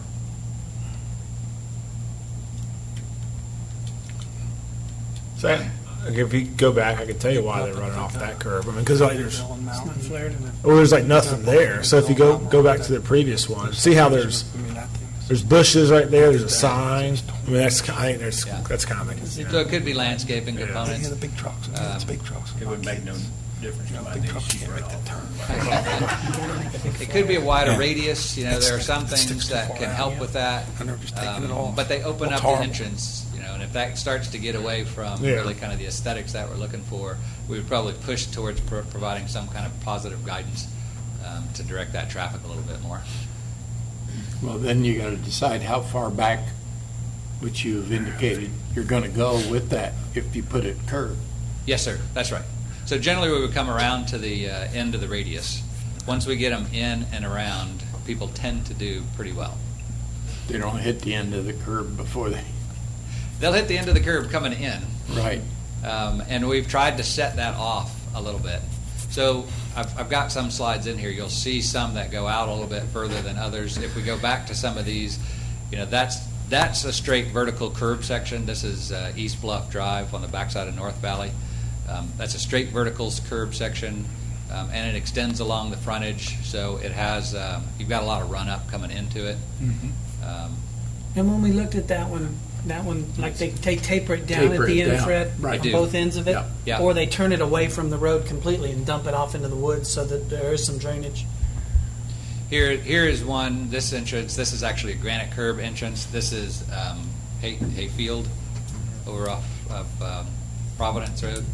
And so they've set those radiuses, the endpoints of those radiuses, back 2 or 3 feet, which is what we have identified in ours too. So It goes around that curve and then it tapers off He added internal. this. You don't have a vertical curve It's almost internal. like You guys probably know this build more it than me, and see but what- you've see got what the granite you're gonna curve need. continues, but as an edge And then restraint back band, it- not yeah, as a back it vertical up. curve internal to the subdivision. Nice look, This expensive, but one, nice this look. one looked bad. They took this and kind of wrapped that around, to make it up. So then the other section was, you've got internal curb and gutter, whether it's roll curb or vertical curb, and you're tying to a external street with no curb and gutter. So we're trying to get away from the curb and gutter along the frontage like we've seen in the traditional subdivision entrances. And so we try to offset that curb a little bit more give you a point of reference to get into the subdivision. And this is one, that's not a good example of that. This is a pretty good example of a location where we have both types of entrances in one spot. Not something you see very often. So you've got traditional curb and guttered entrance to the left. You've got on the right no curb and gutter on the main road, but it transitions into curb and gutter internal to the subdivision. And so I don't have any way to point, but on the right you can see that setback 5 to 10 feet is the beginning of the curb and gutter within the subdivision. So it's pretty good contrast and looks that gives you an idea about what each type of entrance would look like. But you got the tree too. Would be a deterrent. This is See if I look at that all torn up. another type of entrance where we've got the curb and gutter, we've got a decel lane, we've got no left turn lane, no curb and gutter on the main street, and we've brought it out all the way around the radius points. And then it tapers off. Same thing on the upper end. It's a little bit hard to see in this picture, but it does the same thing. The curb and gutter goes all the way around the radius and ends out on Hopewell Road. Not so bad on that direction because that's in the northbound lane, and so your main travel is away from that end of the curb and gutter, so you're not really looking at somebody hopping up on that curb and gutter. And then on the this side of the entrance, you've got a decel lane offset for it, so that end of the curb and gutter, even though it's tapered down on the end, is still 12 feet away from the main travel lane. So you've got a little bit of protection there.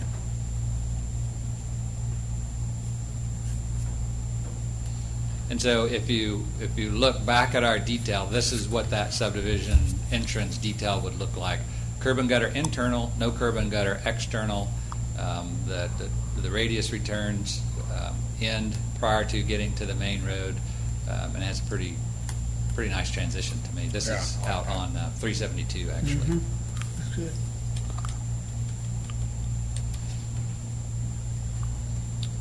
And so we've tried to modify the language in the ordinance to reflect those. Where the use of barrier curves on the external roadways should be avoided for safety and simplicity. And so it's worded more as an encouragement to do that, not as a mandate to do that. We talked about probably mandating it, but we shied away from that because there are conditions and situations where either the drainage or a condition exists on the main road that we don't want to preclude ourselves from using it. We just don't want to necessarily encourage it as our first choice. And so, let's see, 48-416. Page 21. Page 21, thank you.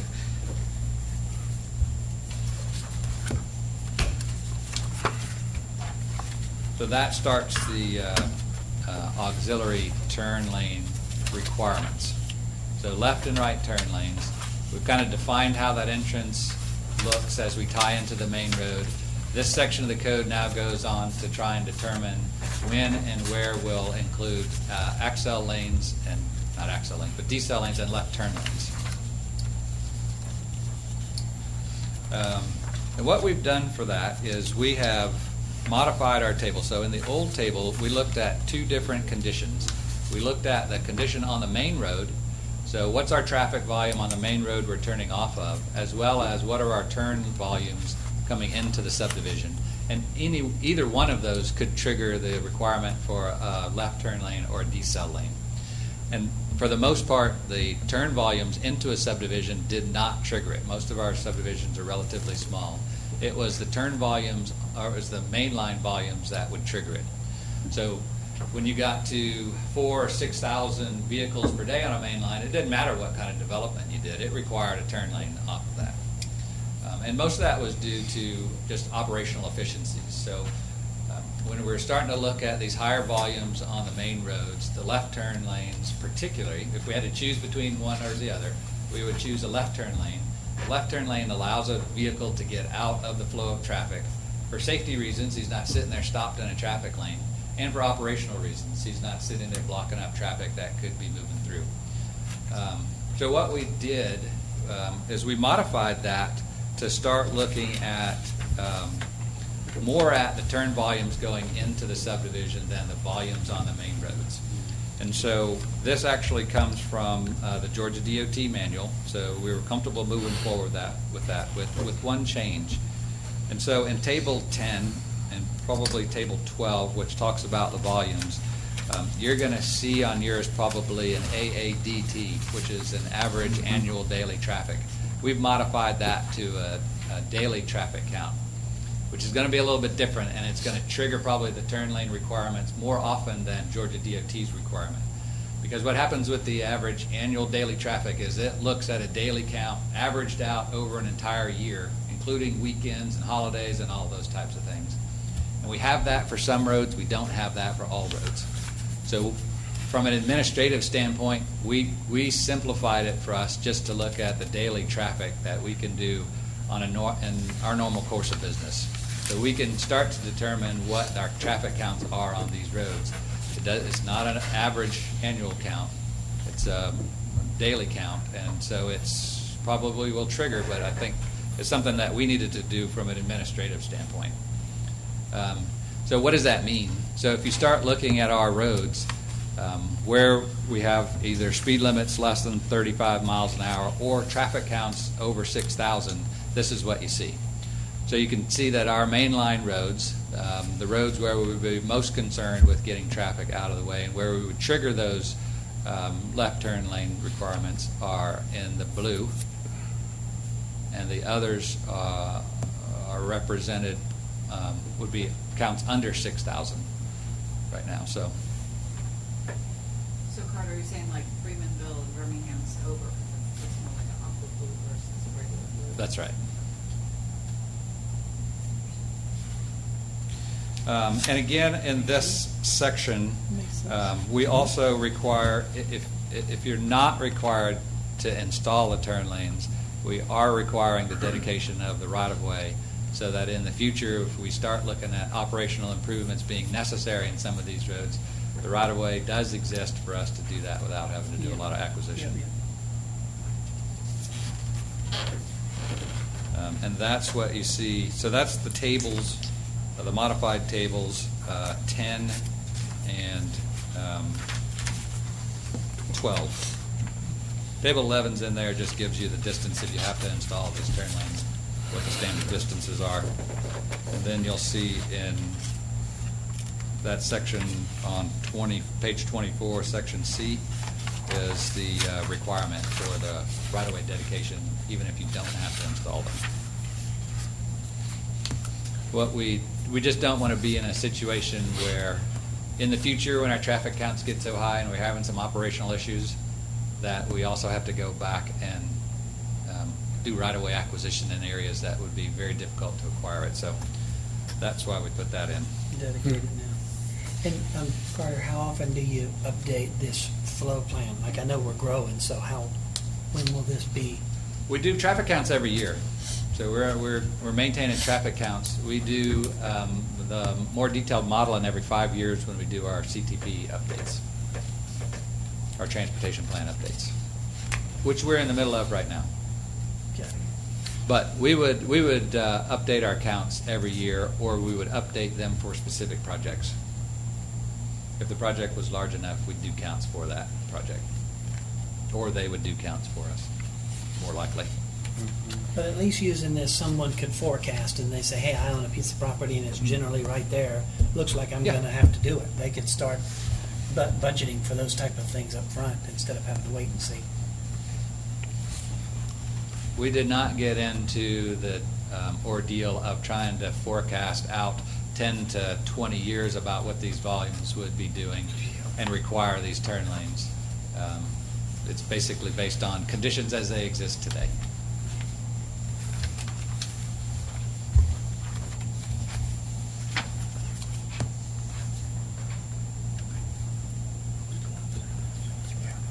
Okay, that was all for those. I think this is the final section since we already did sidewalk and trails.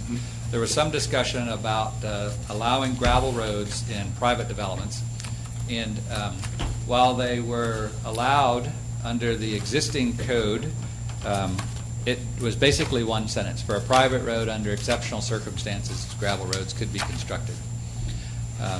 We've added some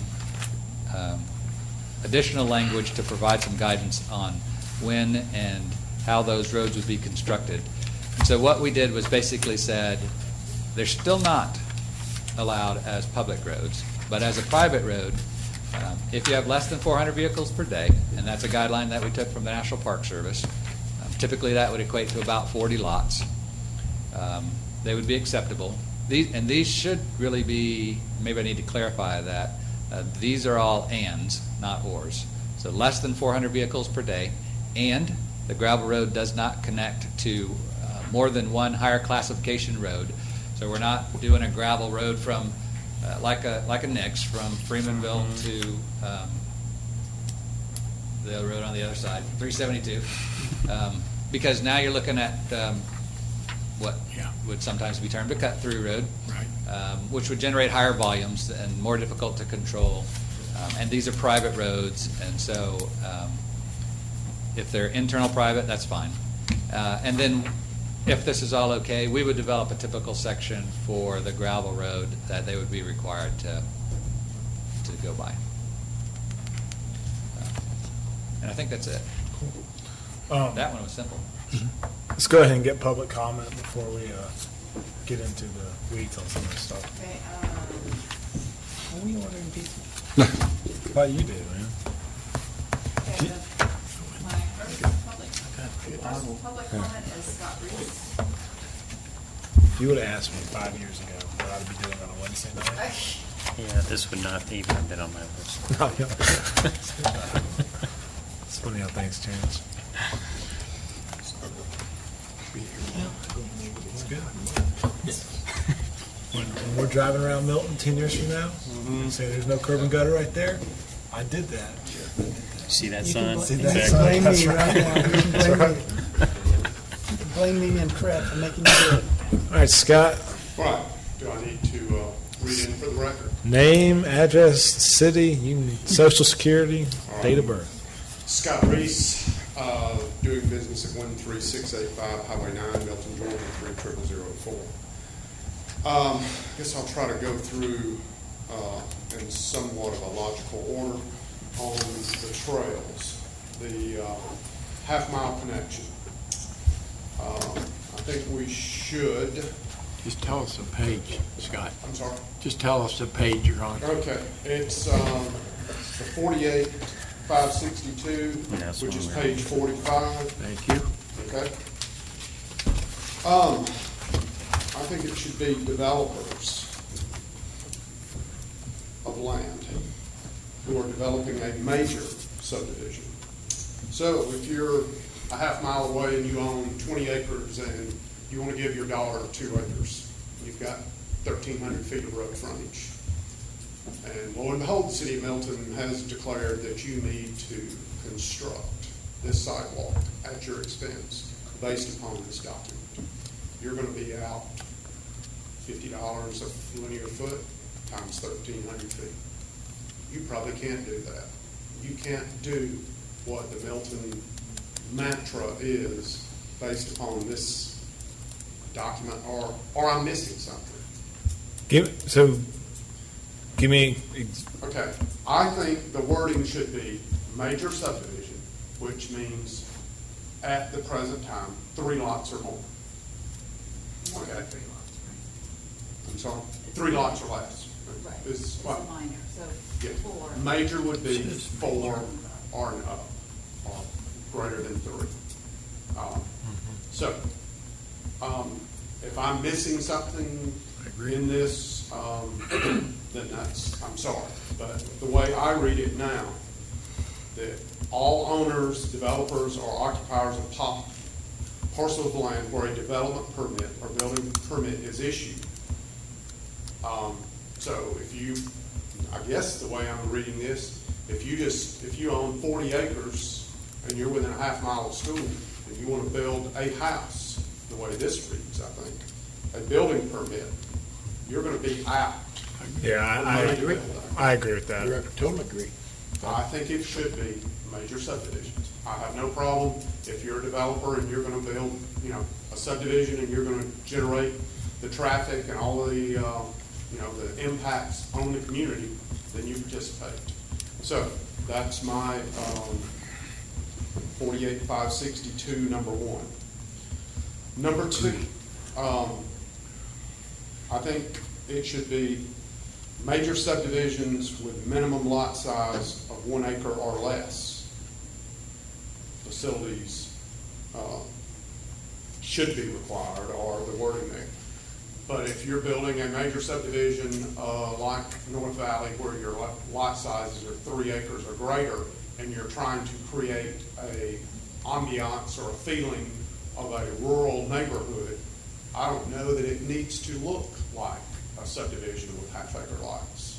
I don't think that's the intent of the developer or the people that purchase a lot in there. And I have known several people that lived in North Valley, and I've never heard anyone say, gosh, this would be such a greater place to live if we just had sidewalks on both sides of the road. So we took the residential component out of that. Okay. Yeah. But Yeah, I don't we- know, But let's get and the my whole opinion public is that you probably shouldn't for half-acre lots down on the section of Hopewell Road that probably will be developed at a higher density. I don't think that a subdivision that has half-acre lots, my opinion, whether it's probably wrong, is that it should have sidewalks. Because it's going to be intensely, or much more intensely, simply my opinion. So I would caveat it with a minimum lot size. Let's see. The right-of-way tape. Okay. The, What page you on? well, I guess it's 46 as far as where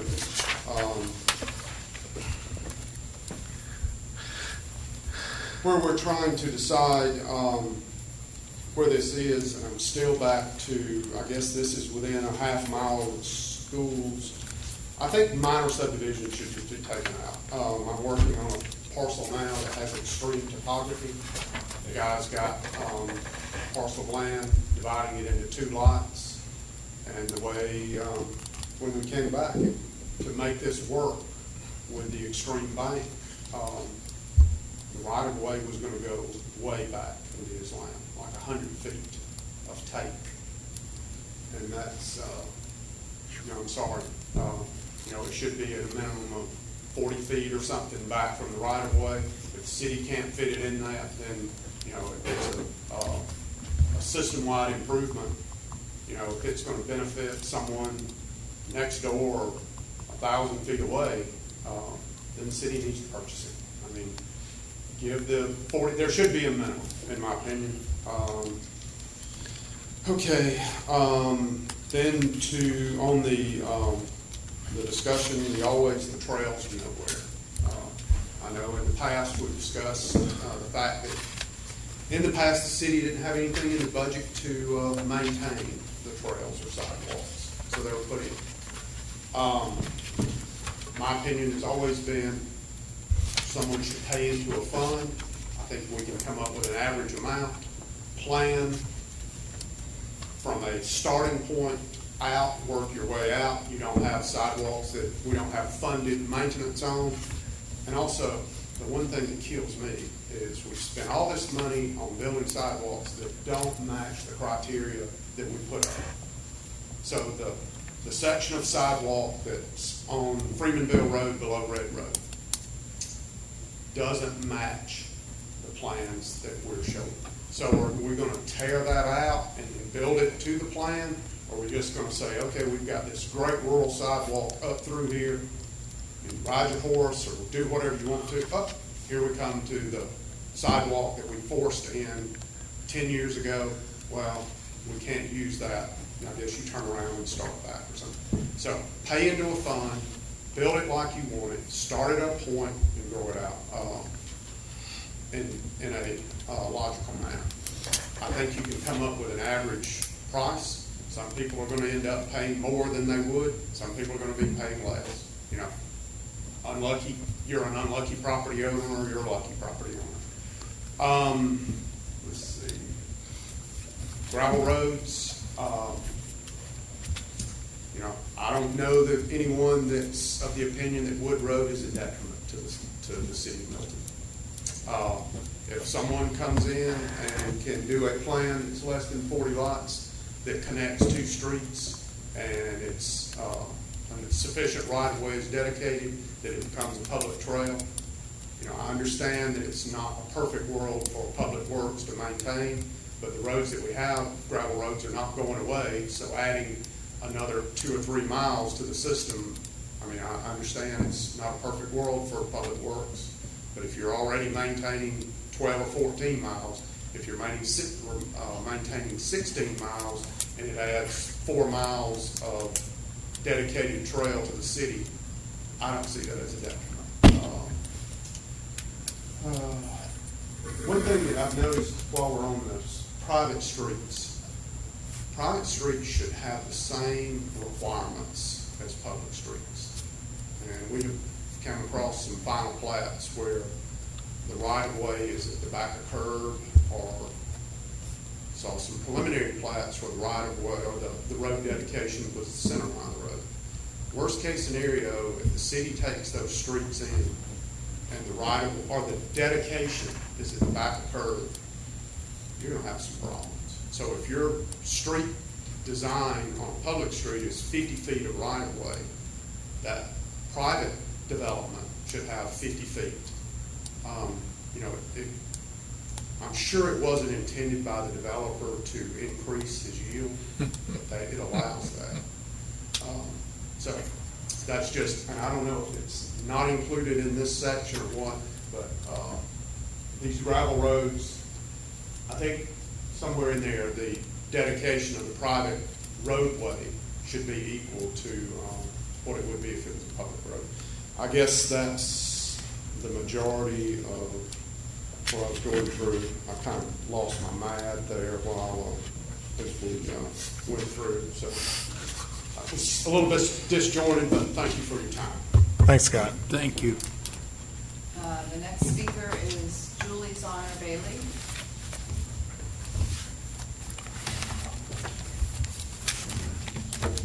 Good evening. I'm Julie Zahner Bailey, and I live at 255 Hickory Flat Road, definitively Milton, Georgia. And I'll do my best to go through the same order that Mr. Lucas did. And I may not have all the page numbers correct, but I think you guys are, obviously, you know what's being discussed. And I may have to flip back and forth between just kind of my notes and the document. First, I'll just say within that section 48.562 that began on page 45, dealing with sidewalks, and I'll make some general comments and then I'll be as specific as I can be. At a very high level, I'll agree we do not need sidewalks that continue to go nowhere. I think Mr. Reese's point about sidewalks was spot on. We've had a sidewalk fund historically. We somehow have gotten away from it. I heard the point about maybe it's a legal interpretation that if we have funds, we can't then use them elsewhere. Well, we need to figure it out because that surely is not a reason to continue to put concrete, which is completely counterintuitive to our rural environments that we say we're trying to protect. So we need to take out any requirement for a sidewalk that goes nowhere or a sidewalk that's in a rural environment that we're saying we want to keep rural. It makes 0 sense. So our regulations should not dictate urbanization of the very places that we're trying to maintain as rural. So we need to fix that, and we need to fix it, and I know you guys are working to do that. So thank you for working on the fix. I realize that there's regulations out there. The Georgia Department of Transportation has regulations, but I think we've got flexibility within our city to determine what standards we have to have. And when a standard, when we hold it up against our vision, if the standard that we're putting in place is in direct conflict, then there's a problem with that regulation, and we need to figure out how to correct it. So I think sidewalks that go nowhere, we need to remove that. With regards to this half acre within all schools and parks, I'll use the Birmingham Park as an example. It's one of our most rural areas of Milton. So the language on page 45 says that we might be removing sidewalks except when we're a half a mile from a park or a school. Well, right now Birmingham Park is a park. To think that we're going to require concrete within one of our most rural environments just because it's half an acre from what should be a passive park, which should be green space, it's absurd. If we want suddenly to have Hickory Flat, the deer aren't going to use that, the raccoons aren't going to use that, and people won't use it. People live apart. They're not going to access the park to go walk based on a half mile of concrete. Please don't make that a requirement. It would be yet another concrete sidewalk that goes nowhere, that's in direct conflict with our rural environment. It does not match our vision, nor does it match the environment that currently exists. We have to get away from that. When I grew up on High Point Road, I didn't have a sidewalk. I had a little gravel thing next to the main road that's still High Point Road. I didn't get killed. I didn't get run over. I was taught how to walk on a pathway. They don't have to be concrete. And that kind of takes me to, I guess, another component of my concerns with sidewalks. We use this word trail, but I don't think the word trail is necessarily consistent with some of the type of construction that's being required. And some of the, and it may be that I didn't have my glasses on, or I wasn't seeing correctly, or maybe it was not an actual quote-unquote part of the trail. But I think we need to take a look at, when we have a trail, why do they all have to be concrete? I know Mr. Lucas put up a great example, I think, of a non-concrete pathway that's on Birmingham Highway. Carter, you'll know the name of the subdivision. It's the one that you showed, but yes. it doesn't have concrete. It's on Birmingham Highway, north of the Providence roundabout. And going north, it's on the left. I should know the name of it. I drive by it 10 times a day. But there's no concrete, and they did a lovely job having a pathway that's 10 feet off the road. We were able to save the historic trees, even though the Georgia Department of Transportation didn't want to. So historic trees got saved. There's not a concrete sidewalk. It's 10 feet back. And it blends in, and you don't really notice it. So if we're going to have trails, they can be non-concrete, and that they can work. They've worked for decades. Please don't urbanize our community when we say we don't want to do that. So let's make sure that we're also looking at the type of construction, because I'm concerned that this word trail, I think a lot of people think trail is really going to be a trail, and yet they become concrete extensions. So without going word and sentence by sentence, I hope that makes sense. And I couch that as kind of alternative pathways. I mean, back when we were even working on the Birmingham overlay, we talked about alternative pathways that didn't have to be concrete. And so I would say, even as you guys discuss commercial areas, if you go to some of the great places in our country and around the world, even commercial areas can have alternative pathways that can be maintained. You know, the Roswell Park has non-concrete pathways that are used by thousands of people, and they're not concrete. It's crush and run. And so I would just ask that you also look, even within commercial properties, about what are some other options so that our commercial properties are not so overly urban, that they can fit within the neighborhood that they are developed to support. This word beauty strip, I find that comical. A few inches from the road to the sidewalk, and I wasn't quite clear if we were suggesting that the beauty strip was going to go to 5 feet or if it's going to remain narrow. But a beauty strip that's only a few inches of green space, or it's not green space, of grass, when it's tough to maintain, it doesn't accomplish anything. So hopefully, when I heard 5 feet, that is what we're requiring, is that any, quote, real trail would be a full 5 feet off the road, and that we would remove any of this quote-unquote beauty strip. I surely don't think we need to have concrete right against the road. You need grass or greenery or some undisturbed something from the road to whatever that trail is going to be. But I think we need to look at making sure that it's a minimum, and it should be a few inches. Okay,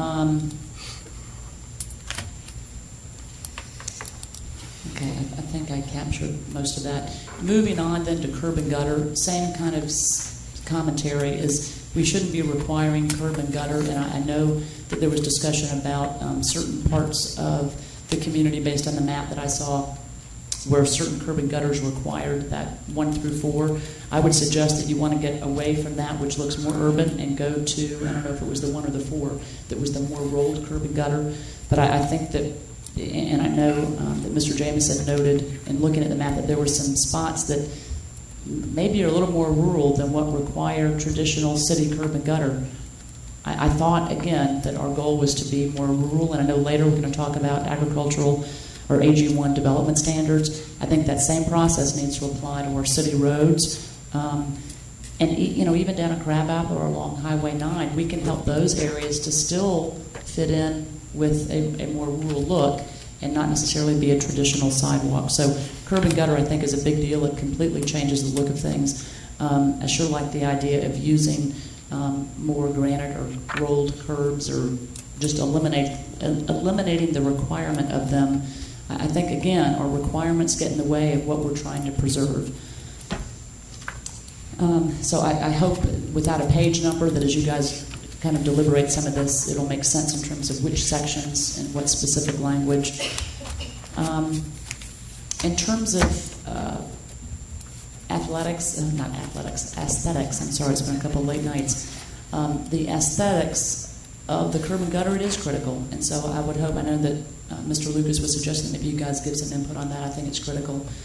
How it looks when it goes down makes a difference. In terms of roadways, I agree that gravel roads are part of what people love about Milton. And so I don't know that every road needs to be a gravel road, obviously, but I think that when we can encourage, again, something that aesthetically is in keeping with our rural environment, we should do that. I will say that if we're going to allow public roads to remain or to be gravel, we need to make sure that from a land use perspective they continue to require 3-acre minimums. I'd like to say I hope that our community is now not going to all be quarter-acre lots, but I think that a gravel road does need to be a 3-acre minimum. That's what our zoning requires. So if we were going to make a change, and the reason I bring that up is that if we're going to change and allow a public road to be gravel, it needs to be a gravel road that still maintains the zoning law that says a 3-acre minimum. I would not support a gravel road if a gravel road was going to be a mechanism that eroded the 3-acre minimum. That 3-acre minimum has been on the books for a very long time. People depend on it, we rely on it, and we want that to remain in place. So I think that would be a critical notation should you move towards gravel roads being allowed for public roadways. I would also just caution us that if we have existing gravel roads that might access and I'm not going to have the right terminology for the type of road, but a public road that's a thoroughfare or something. But if one end of that gravel road is private, I would hope that if we allow for public gravel roads, that would not necessarily mean that the private portion of that would suddenly be opened up and create connectivity to another road to increase across traffic. And Carter, maybe I can talk later about that. But we've got some public roads that go to then private property that then dead end, and they don't go and have a connection, say, to another county or another road. I would hope that in development, we're not going to suddenly say, let's open up the private end of that and allow for that to suddenly be a thoroughfare, because that's going to have a lot of unintended consequences for existing residences. While it might benefit a particular developer and the profitability for them, I think we always need to give consideration to those that have been paying taxes for a long time. So just when we think about gravel roads, I think there could be some unintended consequences in particular existing gravel roads. I'm all for them, but we need to make sure that it doesn't suddenly create thoroughfares that today don't exist. I can be more specific, probably, other than during public comment.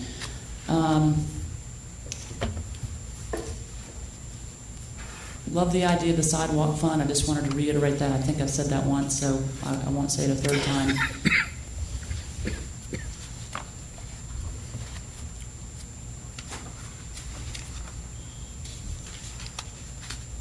I too was a little disjointed as we went kind of from one section to the other, so I was trying to make sure that I captured most of those thoughts. I think that's it. Sidewalks that go nowhere, sidewalk fund, beauty strip, making sure we get further away from it. One thing that wasn't talked about with the turn lanes, I was a little concerned when I heard that the new criteria was actually going to trigger more. So again, to me, when we can look at an example, it makes it meaningful. So on Birmingham Road, across from Jim Bell and Milton Fields, where the new subdivision went in, and there was a turn lane that was required. I'm on that road a lot, and there's not that many houses, I can't tell you how many, but I think it's unfortunate that we have a turn lane there, because yes, it's a very crowded road, but people would be more willing to pause for a second than to have more turn lanes that tear up our rural roadways. So I am a little concerned about going from the average daily trip to just the daily trip, if indeed it's going to trigger a lot more turn lanes that could then take away more trees and take away that rural feel. I don't know how to solve that, but I just bring that up for your consideration. The other thing I would ask, it's not in your packet, but when we have those turn lanes and I come across those big white arrows that look like I'm going to an airport, I'm not sure, do we have to do that? It's the furthest thing from rural. I mean, I'm driving along looking for deer and raccoon, and then suddenly I see a white arrow that truly looks like I've just landed at the Atlanta airport. I just would suggest that we don't necessarily need to stamp our community at every turn, no pun intended. I think I captured most of what I intended to. Just thanks for all your hard work. Thank you, Mr. Lucas, for all of your hard work. Thank you. Any other public comment? No, I don't have any more comments. Okay. I'll close public comment, and I guess let's go ahead and let's work on the trail section first, the 48562. Is that a good start for everybody? Knock out the easy. Is that the easy? I don't know. No, go to easiest, the hardest, maybe not. I was just going to go in order. Is that order? Is 48562 the start of our changes? Yeah. That's the start of the sidewalk piece. We started in reverse. Okay. Well, let's just start there, I guess. I got a question for Carter. Yes, sir. And talking about these trail systems, and this has been brought to be by some of my neighbors who are avid bikers, was the trail system meant to accommodate bikers too? Right, so when we talk about trail, it's more in reference to a multi-use trail rather than the type of material. Now, is there a product that can be used other than concrete that would accommodate people on their bikes? I guess that's my question. So, yes, and in some cases, the trail plan identifies the material. So it identifies concrete, and it identifies essentially what Roswell uses. It's a slate stabilizing material on the surface. Okay. So we do have some of those sections identified in the master plan. In there somewhere, it points out, and I had the question on it, defining what materials, because in here on it, it says asphalt, concrete, I don't know where it is now, but it's asphalt, concrete, and one other. It's the slate stabilized, slate? is the Is that what? third version, and if you're familiar with Roswell's trails, Right. that's what it is. Okay. If I could get back to the master plan. I couldn't find it, but it asks for mentions material in there. So it mentions it in general, and then in specifics, when we look at this plan, I thought I could talk slowly enough to get to it. I'm not talking slowly enough. But we'll get to it when we get to trade. Each of those line types means something different. Okay. And it ties back to all of the typical sections that we have, whether it would be a concrete trail section, an asphalt trail section, or a pervious trail section. I don't have anything that shows those types, but that's where we get it from. Okay. I mean, the reason I'm asking is that a lot of people in my area are avid bikers. I mean, they're on the road 6 o'clock in the morning till they go to work.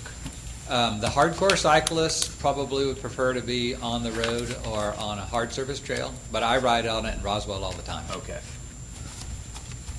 But there is, that surface is compatible with biking. If you rode a hybrid or a mountain bike, probably better. I do ride my road bike on it, but typically those guys that really ride a lot on the road bike want a harder surface trail. While you're on the map, how does this map, I'm not going to say, how does it change? Because, I'm just looking like that stretch from Providence after Bethany Road, that's just one of the best stretches, I think. I'm curious, how does this change? Is that an internal thing that y'all can take a look at, or? Oh, right. Yeah, I mean, Yeah, just. how do we make changes? Yeah, to how that? do you make changes to Sure, it? it'd just be an ordinance change. Okay. So we would change the typical section, most likely. Even that Birmingham Highway after the whole Six Hills, Mhm. I would prefer, if we have a chance not to have curb and gutter, I'd kind of like to keep it, unless I'm in the minority. Right, I mean, it's nothing different than any other ordinance change. If we feel like Okay. we need to change it or want to change it, we can certainly do that. And we can certainly do that We through just this take a more process. detailed look at it, I guess, when we, yeah, okay. There was, this was before my time, and Brian certainly has the history on it if we want to get him to answer some more specific questions that I could bring back to you all. But there was a significant amount of public input and process that went into the development of this plan. I think the trail, I'm fine with, it's the curb and gutter, I guess, Yeah. that's all. All right, y'all have any, y'all want to start on that 48,562? Is that okay with y'all? Start knocking this out? 562. 48,562, the creation of sidewalks, paths, and trails, or, I guess, let's just start from the beginning, actually. I forgot, we got there's really not much in the beginning. So we're just going to flip through this Yeah, so thing. let's flip through it, and I think the only thing in the beginning, Hang on, because I got a lot of, in the beginning you did? well, I mean, there were changes.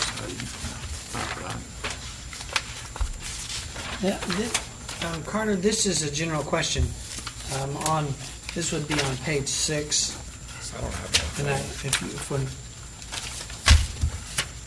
And we've taken something out of there about value and exchanges for properties and lands and things. Can you tell me what's happening there? Like, this stuff doesn't have value now? No, it does. It's just really governed by a different process. So we took this out really to kind of simplify the ordinance. Anytime we acquire right-of-way, we do it through an appraisal process. And so it's driven more by a legal process than this particular ordinance. Okay, so it's really just not as applicable here as it's supposed to be in the land use or wherever you're doing it in zoning? It's driven by the legal process. Right, so regardless of what we say in this ordinance, it has its own process that we go through in order to acquire land. Okay, I saw it there and I'm like, what are we doing? We tried to take things out that weren't actually Yeah. applicable to us. And then on the very next page there, the one that's highlighted in yellow.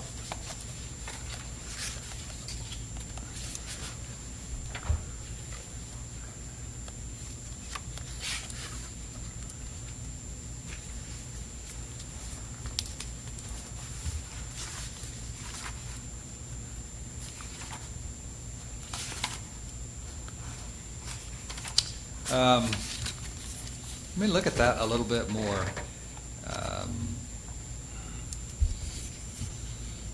I'm not sure it's applicable there, but it could be. I'll keep that one highlighted.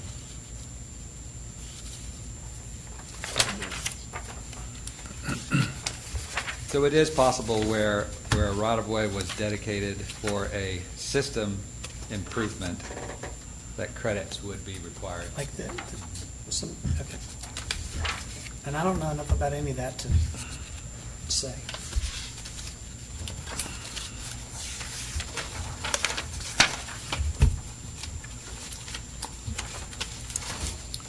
On page 12, Carter, a placement of interior driveways.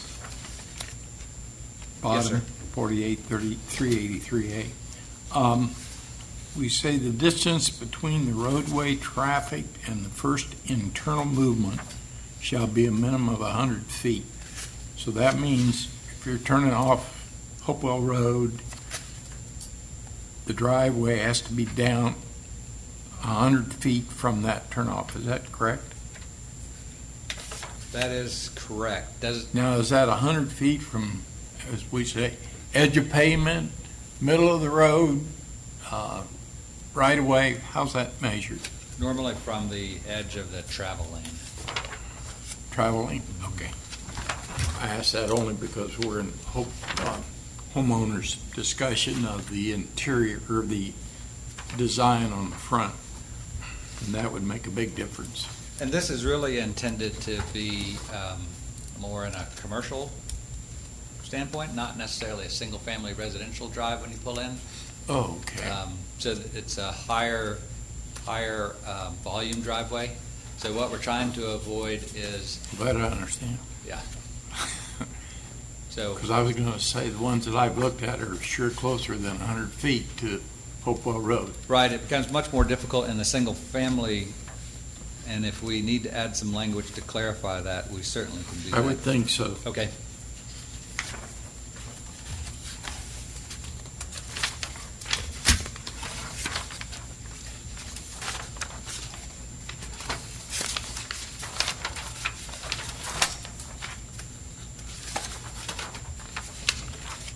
I don't have anything for long. So far, I'm just looking to see if I have anything tick marked or anything.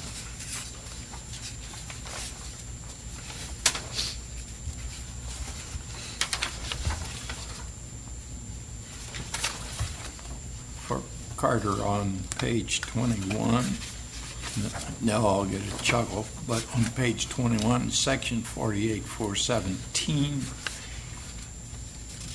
B, distribution, the third line, distribution of entry volumes as approved, need a D in there. Okay, got it. Thank you. Wordsmith. You got me. You were right. Paul's not here to help. No, I take no pride in my spelling. No, I'm just trying to help. Yeah. I barely got by English. The same is true on page 23, 48-419. Third line, second line approved. Got it, thank you.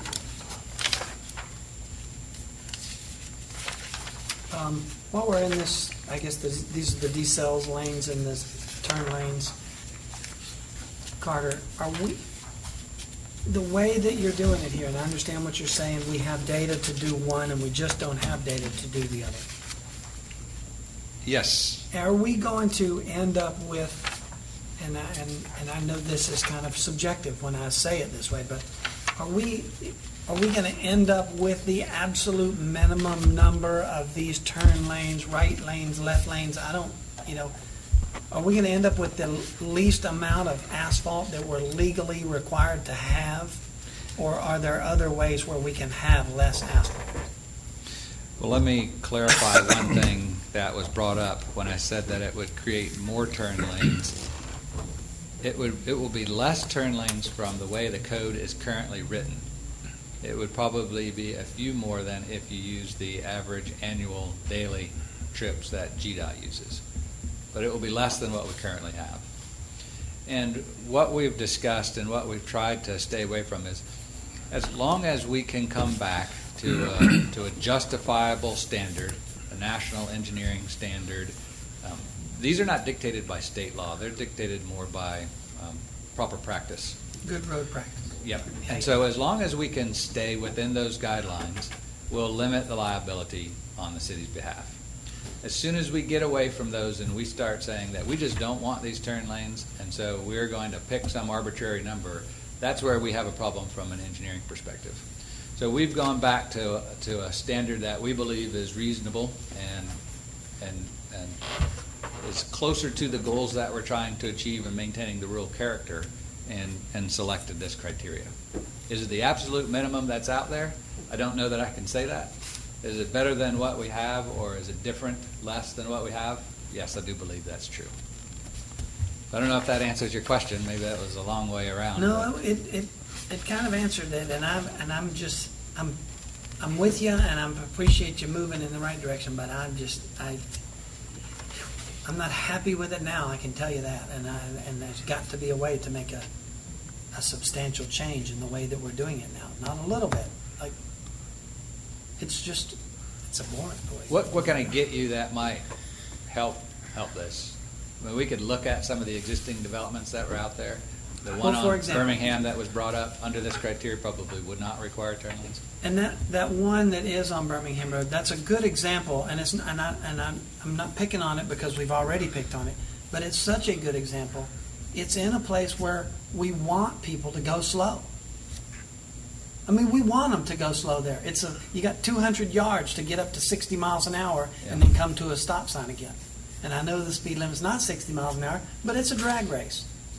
So it seems like we would have done what we could to not help them get out of the way. We want it to be a barrier to slow people down. So, if I think maybe we're looking at it in two different perspectives. One's a safety issue, and let's get people out of these guys that are driving too fast. But while we've got this opportunity to examine it, it just seems like, you know what? Let's figure out how to make the absolute minimum of them. And I agree with you. I'm not trying to make something that's unsafe or critically unsafe. I'm not going in that direction, but when we don't have to, why would we do it? Why would we knock a tree down so we can put a turn lane in? And I'm not a tree hugging guy, but it just doesn't make sense to me. Yeah. It's difficult for me to go with you there. We're not, but he's trying to plan for the future and the worst case scenarios. When traffic is going to be worse, people aren't courteous drivers. I mean, police officer will probably tell you that. Yeah. I mean, so when you're going down, Milton Fields, people aren't courteous. They don't care. I mean, and you're planning for that, and all these turn lanes don't like them, but we're not going to be able to take land later. So they may not fit now, but they're going to fit. I think in I'm 10 okay years with from setting now, aside right of way. I'm with you there. But then rebuild it. I mean, I don't know. I mean, it's tough. It's coming, and we have to prepare for it. I think that's what you're doing, and it's not the greatest thing, but safety comes first, liability, and that's what we're doing. You're trying to do, and I don't think we should be trying to take that away. No, I think, Carter, it's better than what we have, and our population is going to double 20 years from now, and we're probably going to look back. We're probably going to look back. Not just our population. So I wish we had those turn lanes here. Not just us. I mean, it's all Cherokee and Forsyth. It's not even a Milton problem. It's a. I mean, when I leave my house, I'm behind 50 cars from Cherokee, so it's not a Milton problem. It's all around us problem. So I think we're trying to plan for that, and here we are trying to tear it down, and I don't think that's what we should be doing. I think Carter has a happy medium is what he has on that. Yeah, I mean, I was trying to get up Highway 9 today, and It was horrible. you can't do it. This whole week, traffic has just been. It's been horrible. unbelievably bad. So, I don't envy you in trying to plan around the traffic in this community, because it's just, since I've moved here a long time ago, it's gone unbelievable bad. If you want just two examples of situations that we as the North Fulton area are dealing with in this situation right now, it's Howes Road and Rucker Road, where these types of turn lanes were not provided for or accounted for. And they're going back now to try and install left turn lanes in a number of places just to improve the operational capacity of those roads. So we do want to try and plan for the future, and you're exactly right that we deal with a lot of situations that we have no control over when we look at traffic coming from Forsyth and Cherokee County. And it's something we're just going to have to deal with over the years. So we've tried to create a situation here that we thought was accomplishing all of our goals from a safety, liability, as well as from an aesthetic standpoint. And I'm comfortable where we are. I'm not saying that this is not as far as we can go, but it's a lot more research to try and get to a different point than where we are right here. Well, in any of this, you've got to use some common sense in your approach. Yes. You can't go from one extreme to the other, because you're going to pay for that in 5 years from now. Correct. Absolutely correct. I'm over at page 45. All right. Sweet. Good stuff. Or is everyone, Top, y'all let me know if y'all see anything before 45. yeah, okay. That's kind of where I'm at, too. All right, Fred. Top of page 45, number 5, existing unpaved gravel roads shall not be paved except by the following processes, in addition to approval by the Recreation and Parks Committee. What in the world do they have to do with that? That's a good point. I don't know, if you want me to take that out, I will, and that was part of the Yeah. existing code. I don't believe that they Yeah. know that it exists. Say, So- how about Public Works Department or whatever? And then below that, would you change, when Yeah. that section of road has been identified as part of the trails plan, Like the sitcom. I don't know, that whole thing, I didn't understand. Okay, so the section of road, okay, so we tried to bring it back to the Parks and Trails Committee. So it ended right there, that you couldn't pave a road unless you went to the committee, and nobody really knew why we went to the committee. So we added that end section to kind of bring that around. There are some sections of gravel roads that are identified as part of the trails plan. And so we were going to give the Parks and Rec Committee an opportunity to say that we don't want that piece to be part of the trail plan before we went and made our ordinance modifications to take it out of the trail plan. So I can rework that whole Well, section. Personally, I mean, to what Julie said, existing unpaved gravel roads shall not be paved. Now, my feeling is it should stop there, Just but, period. period. I have one in process that they're asking to pave it. Black.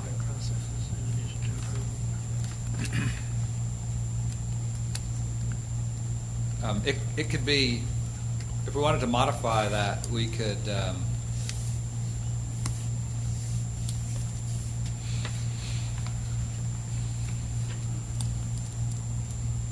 take it to an approval process to a board or the council.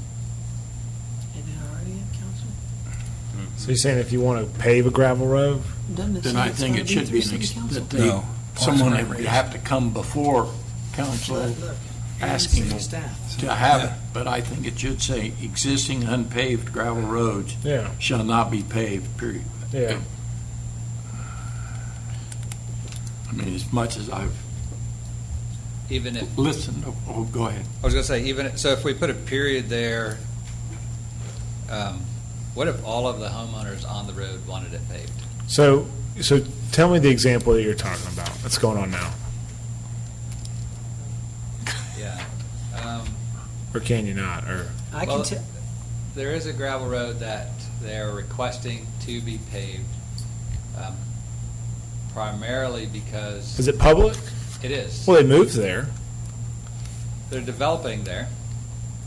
And they're Okay. developing It's even some- worse. Okay, that doesn't matter. Yeah. They're developing some lots on the Oh, no. gravel road, Well, which are that's 3 acres. yeah. You know what? That's their problem for buying that property. If that's yeah. Sorry, I can't go there on that one. Say just no. Say no. If the developer just should have bought on a paved road.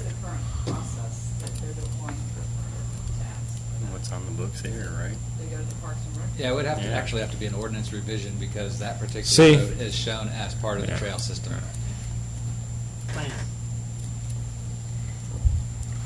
Yeah, I'm a Fred on this. Just. So I would be, I mean, if we're trying to Period. preserve the gravel roads, then I think that's And while you're on that one, it looks like there are some pieces to the process in order to get that done, that it looks like, the way I'm reading it, looks like it does go, you get a petition. that's why- And then it goes to city council. But my question is, let's just say you had a gravel road and you had 3-acre parcels on it, and now you pave it, now you can have 1-acre parcels on it? Right, yeah. So So, why yeah. would we want that? yeah. Let's just say existing unpaved gravel roads shall not be paved. Period. Period. I mean, that kind of And then you can drop A and B. I mean, you have to give me something really specific that you think that, Oh, I'm not advocating. okay, yeah, so I'm just. All we were doing in this was trying to get it away, to get Yeah. some, circle back to why the Parks and Rec committee was involved. Yeah, so let's just say period And after. then also include the city council, because the only reason the city council was involved before was if we had a funding component to it. Yeah. And we felt like they should have more of a say in it because the gravel Well, that's roads. even- And they can, city council can always go back and change this. I mean, Carter's not going to like my next one, because on 6, we say proposed private Good on unpaved that. gravel roads shall be exceptional. Mhm.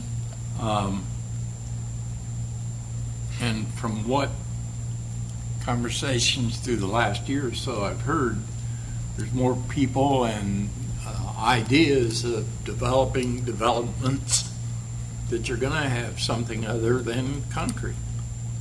So I'd just like, I don't think it should be saying that's exceptional. The gravel roads are an exception. Well, we've had this discussion before, and there's really no definition of exceptional. I'm making your life miserable. I'm Oh, sorry. no. And so we Did we Paul really. send you an email? on what it No. said? Okay. He's texting them. Yeah. He's posted And my right father, now, right? and my father-in-law in Indiana who lived on a gravel road would kill me for saying this. There's no real definition of exceptional in here, so we Okay. left the word in only to go through really some sort of justification process of why the gravel road was being proposed, to make sure that it was in the right place, in the right conditions. We did add some guidance in there that we felt was important for when these would be allowed, but I can certainly take exceptional out. And just leave it as residential in nature. And permitted then in have the law. rest, I understand the rest part. Yeah, we could, I don't have a problem with that at all. It would read, proposed private, unpaved, I probably need to take that unpaved out. It should say gravel because we're requiring it to Right. be developed to a certain standard. Shall be residential in nature, period. If that works. Yeah. Okay. Unpaved gravel roads shall be residential in nature, period. Private gravel road may be removed from the following conditions when the projected ADT is less than 400 vehicles per day and the proposed gravel road does not connect to more than. So, and I understand what your intent is on this, where they're connected to more than one higher classification road. But almost all of the ones I can think of do that. Wood, Nix, Brittle, Summit, Phillips. Right, and they're public roads. So this would be a private road that would, in that situation, I guess if you gated it, it would be maintained private. It's just more difficult to maintain a private road between two connectors like that. And when you start looking at those higher traffic volumes and speeds, our biggest problems are volumes, types of traffic, and speeds on the gravel roads. Those volumes of traffic and types of traffic, the heavier traffic, whether they're delivery trucks or garbage trucks or dump trucks or whoever's trying to get from one place to another. When we don't have a lot of rains, tends to pulverize the surface of those roads and makes very dusty conditions. Probably our biggest part of our budget goes to dust control. So when we look at what it costs us to maintain 13 miles of road per year. Well, these are private, so why would you maintain these at all? Well, that's right. Yeah, We that's wouldn't, but somebody has to. Yeah. And so what we're trying to do is at least put the homeowners in a position, the best position we Gotcha. can, because when they come in, they probably don't realize the level of maintenance that's required. In the $100,000 to $140,000 a year that we spend every year on 13 miles of gravel road, it's about 30 to 35,000 per application for dust control. So it's a pretty expensive. It's not necessarily the best environmentally sensitive thing to do on the dust control. It's a calcium chloride product. So we try to limit that to extreme cases. We try to do one, we budget for two type thing. So we're trying to get the homeowners in a position where they have as little maintenance as necessary on these gravel roads. We're fortunate enough with our crews that we have guys that have worked for Fulton County for 20 years. They know how to maintain these roads. They do a great job maintaining these roads. It's a lost art. At some point when these guys go away, there's not another generation of gravel road graders coming up behind them. Right. So, we're looking real hard about, how we're going to maintain these moving into the future. And we don't necessarily want to put homeowners into a position that they're dealing with an infrastructure component that they just can't manage. So that's kind of our thought process behind where I we're appreciate coming up with that. some of these. I hear you. I hear you. But let's just say today, and I know these are theoreticals, that's really all of what we're doing here is planning for the future in the theoreticals. Let's just say today that a guy buys land that extends from Freemanville to Birmingham. And he wants to connect it. He wants to put a gravel road through there just like wood, and he wants to have 3 to 5 to 10 acre parcels down through there with gravel. And that's what we want to happen. Or if he's going to do it on a corner between Birmingham Road and Freemanville, or, in any of these, from Mountain Road over to Freemanville. That's what we want to happen. And yet we're writing a document that says we don't want you to do that. What I'm advocating for is let's figure out how to help them do it. Not tell them they can't do it, but if we need to design a road to a certain standard and so that they can do it, then let's figure out how to help them. If the cost is going to be some number, then let's inform them and let them make that choice to figure out how to help them keep it rural like we have it. I know it's changing, but So if you bring up your example, and the current zoning allows for 1 house per acre if they want to do a cut through on Birmingham, but let's say they want to do the gravel road and they want to do 3 homes per acre, have at it, all day long, right? well, that's You have that's to what I'm drop- saying. Yeah, that's what Why I'm saying. wouldn't we Yeah, I know. help them? So it's a private road, So you have to right? Drop 7. No, that'd be public road, I guess. It would, at some point, they could, that's why I'm saying, we should design these roads so that, they may be turned over. We may end up owning these roads. So we should design them properly to where we get what we want, not get what we're given. In the case, they put in gravel roads in federal and state projects throughout this country every day. So there's got to be some good details that we can. Oh, and that I'm was. Again, I'm not attacking you, I'm just going. Oh, no. And that was the intent of Part C of that we would develop, just like any other road, the private roads have to be constructed to the same standard as public roads now paved. This would be the same thing. So we would develop a standard detail for the road. Our only concern is if you wanted to do a connection between 2 and you wanted to gate it, that's different. If you want to do a connection between 2 roads, be ready because they're coming. I mean, we see it on all of our roads now that Yeah, we don't I have understand. enough connectivity around. Yeah, if it's going to save somebody 2 Yeah. minutes, they're going to Yeah. use it. Oh, the traffic will go the least. They'll drive down your driveway. If No, they yeah, go. no, I understand, even if you want to pay Save it, 2 yeah. minutes. And But it to your- may never happen, but if No, somebody I wants to do I it with agree. their thing, So can you get a If variance? it's private, I mean, if it's a private, if it's gated, do you have an issue with that? No. And again, these are our No, recommendations. but We I can feel see, like we want it because, to be public. I mean, I'm one of those people, I cut through Landrum every single day. Yeah. I do it. I mean, I do it. You But know, it's a- it's a public road.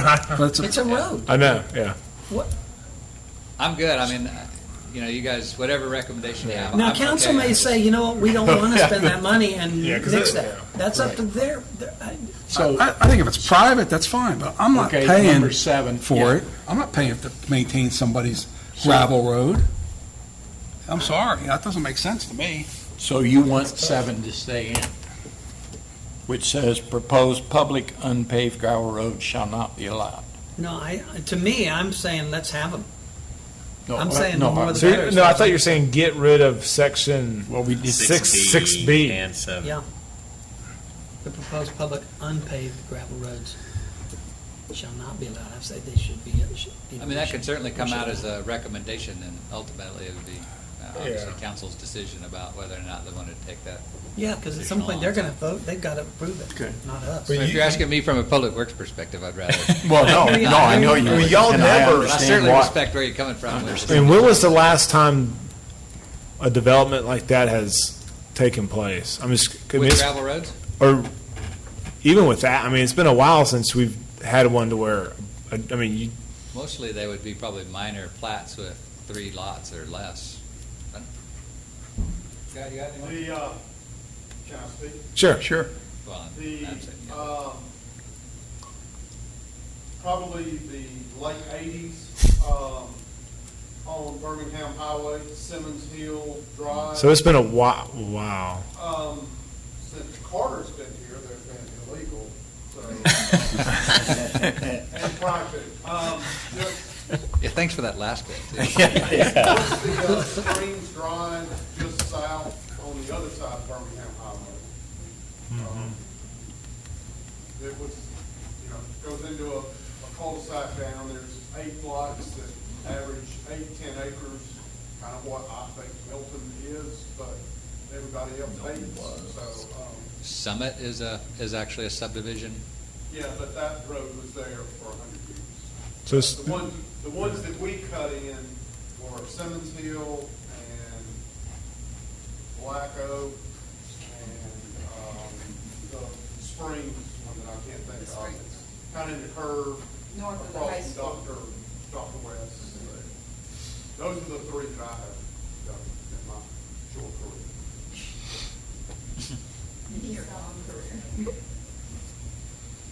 I guess we're taking notes. Somebody. I think as seven, we go. I think Yeah. 7 should come out then. It's something Springs. Yeah, from my perspective, I think 7 should not be in there, or they should be allowed. However, you take the not out or take the line out. It's just Yeah, to from try my- to I would encourage just bigger take it out. lots. Huh? Yeah, So then you got flexibility.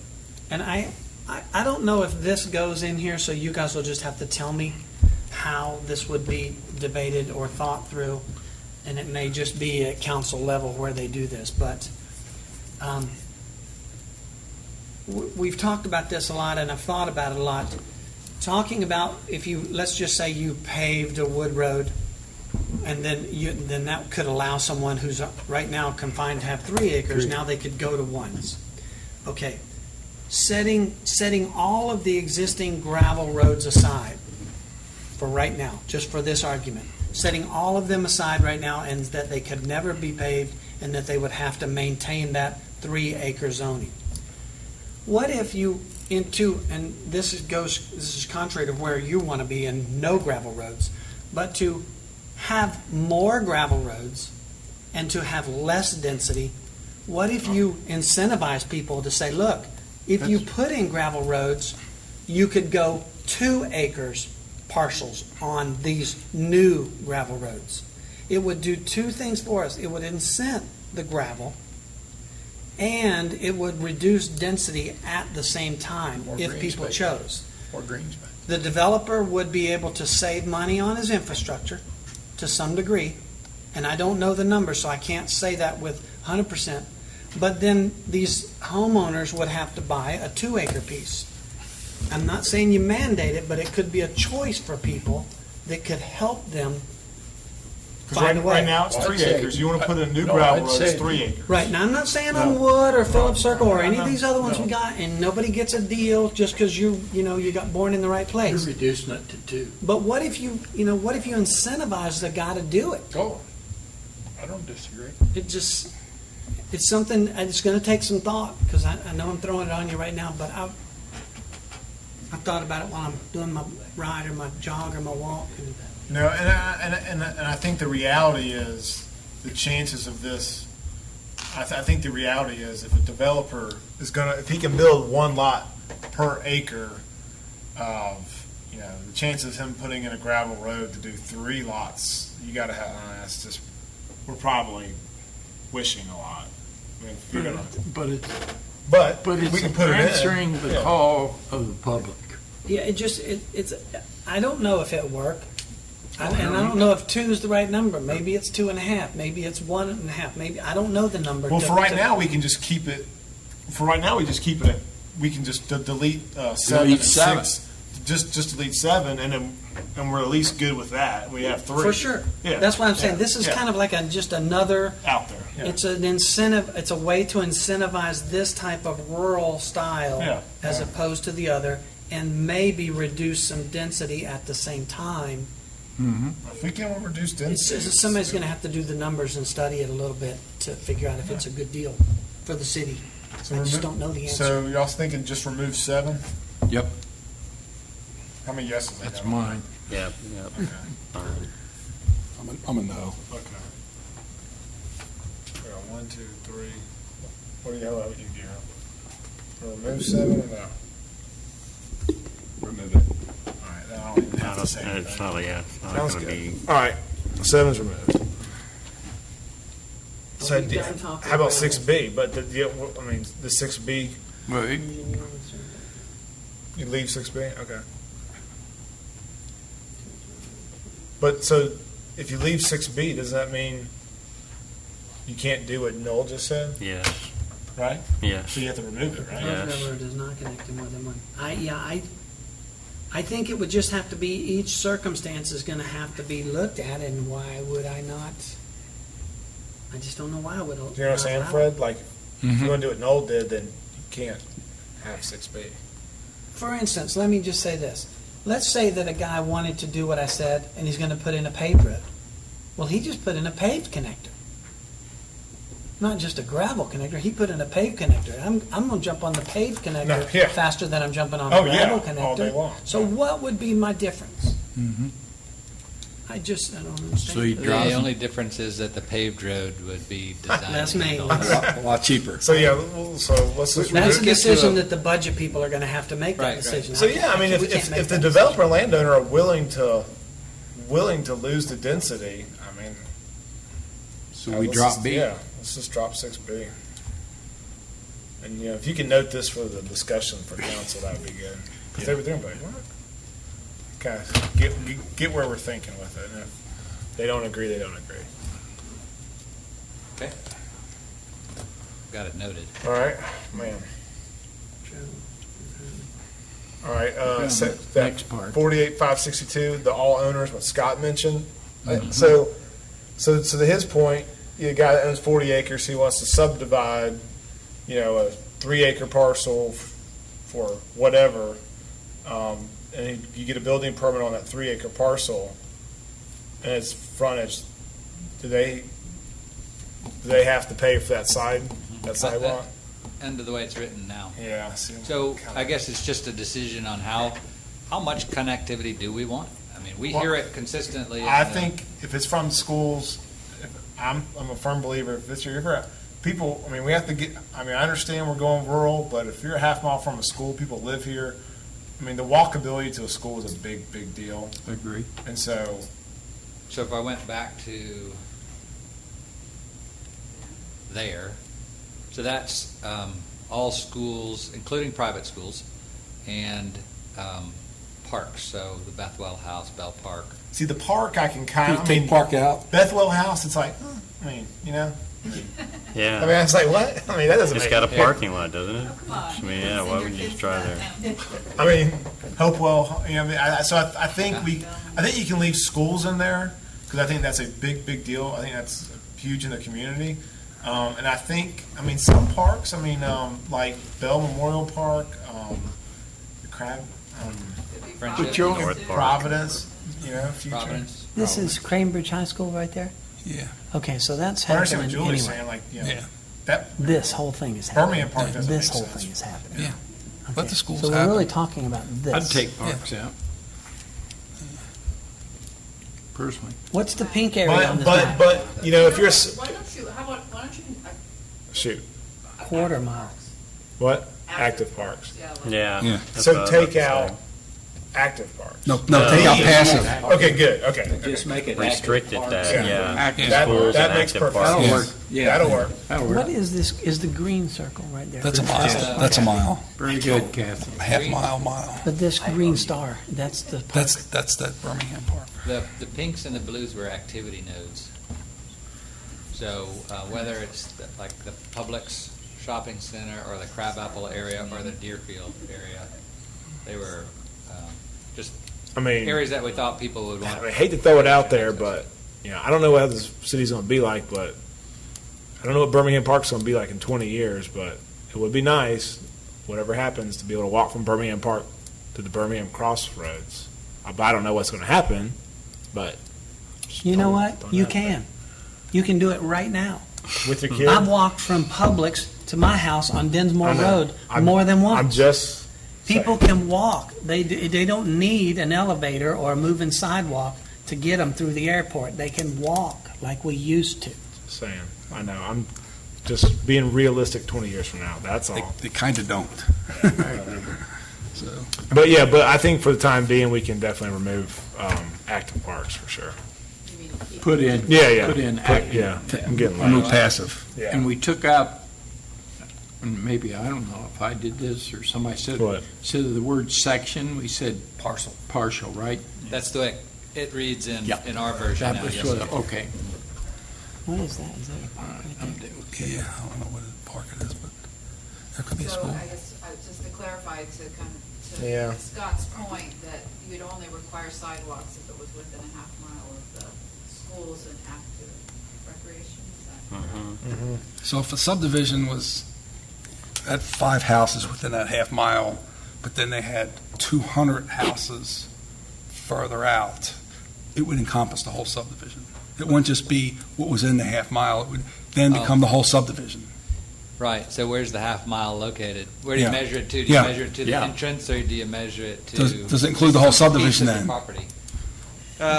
Well, it would be silent on that fact. We would need to add some language about where that is measured to. Okay. So typically, we would probably measure it to an entrance because that's where the people would be Yeah. coming out of. Okay. So if we wanted something different, I could add some language in there.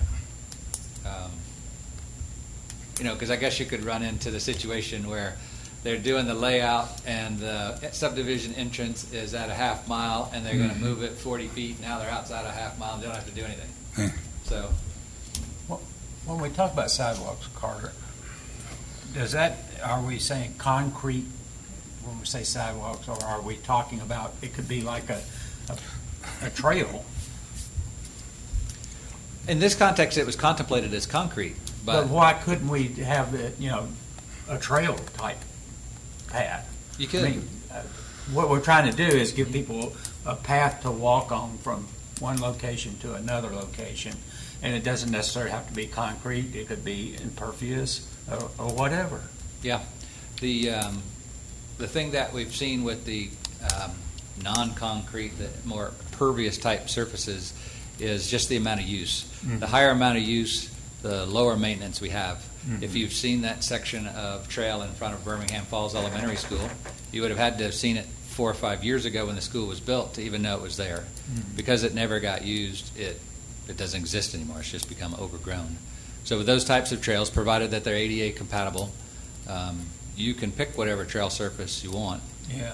Um, Yeah, I think that when we're talking about just concrete, we're creating kind of a requirement there that we don't necessarily have to. And if I was looking at a trail going from, say, my house to the school, and I was expecting my kids to walk back and forth on that, it wouldn't make any difference whether it was concrete or it was gravel. Gotta be or ADA. or it was crushed granite or whatever. It's gotta be ADA. Yeah. So you can get the gravel type surfaces that would comply with ADA. Well, the granite type in Roswell. Yes, sir. Yeah. That passes.